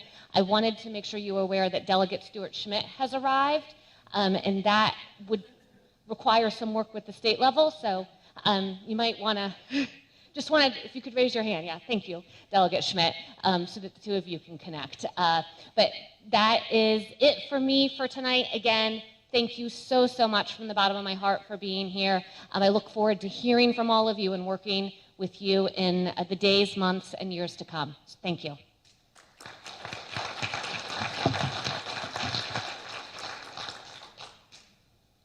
I'll just stay here. I feel like at the end of 7 budget town halls, I'm ready to go home and go to sleep. But I wrote down 29 different things that people talked about. And at some of the budget town halls, I've gotten up and gone through every single one of them. And I'm not going to do that tonight because I know that some people are going to have to get paid overtime after 9 o'clock. I was told to keep the building open. We need to be out of here at 9 o'clock, so I want to do that. But I want to say that this process tonight and all of the budget town halls, I view this budget very differently than I did at the beginning of this process because of what I've heard. I've got to say that particularly the voices of the public employees, I've said this before, that the thing that keeps me up at night is worrying about how we're going to be able to fill positions in county government to deliver services. Because if our workforce ain't here, we can't do anything.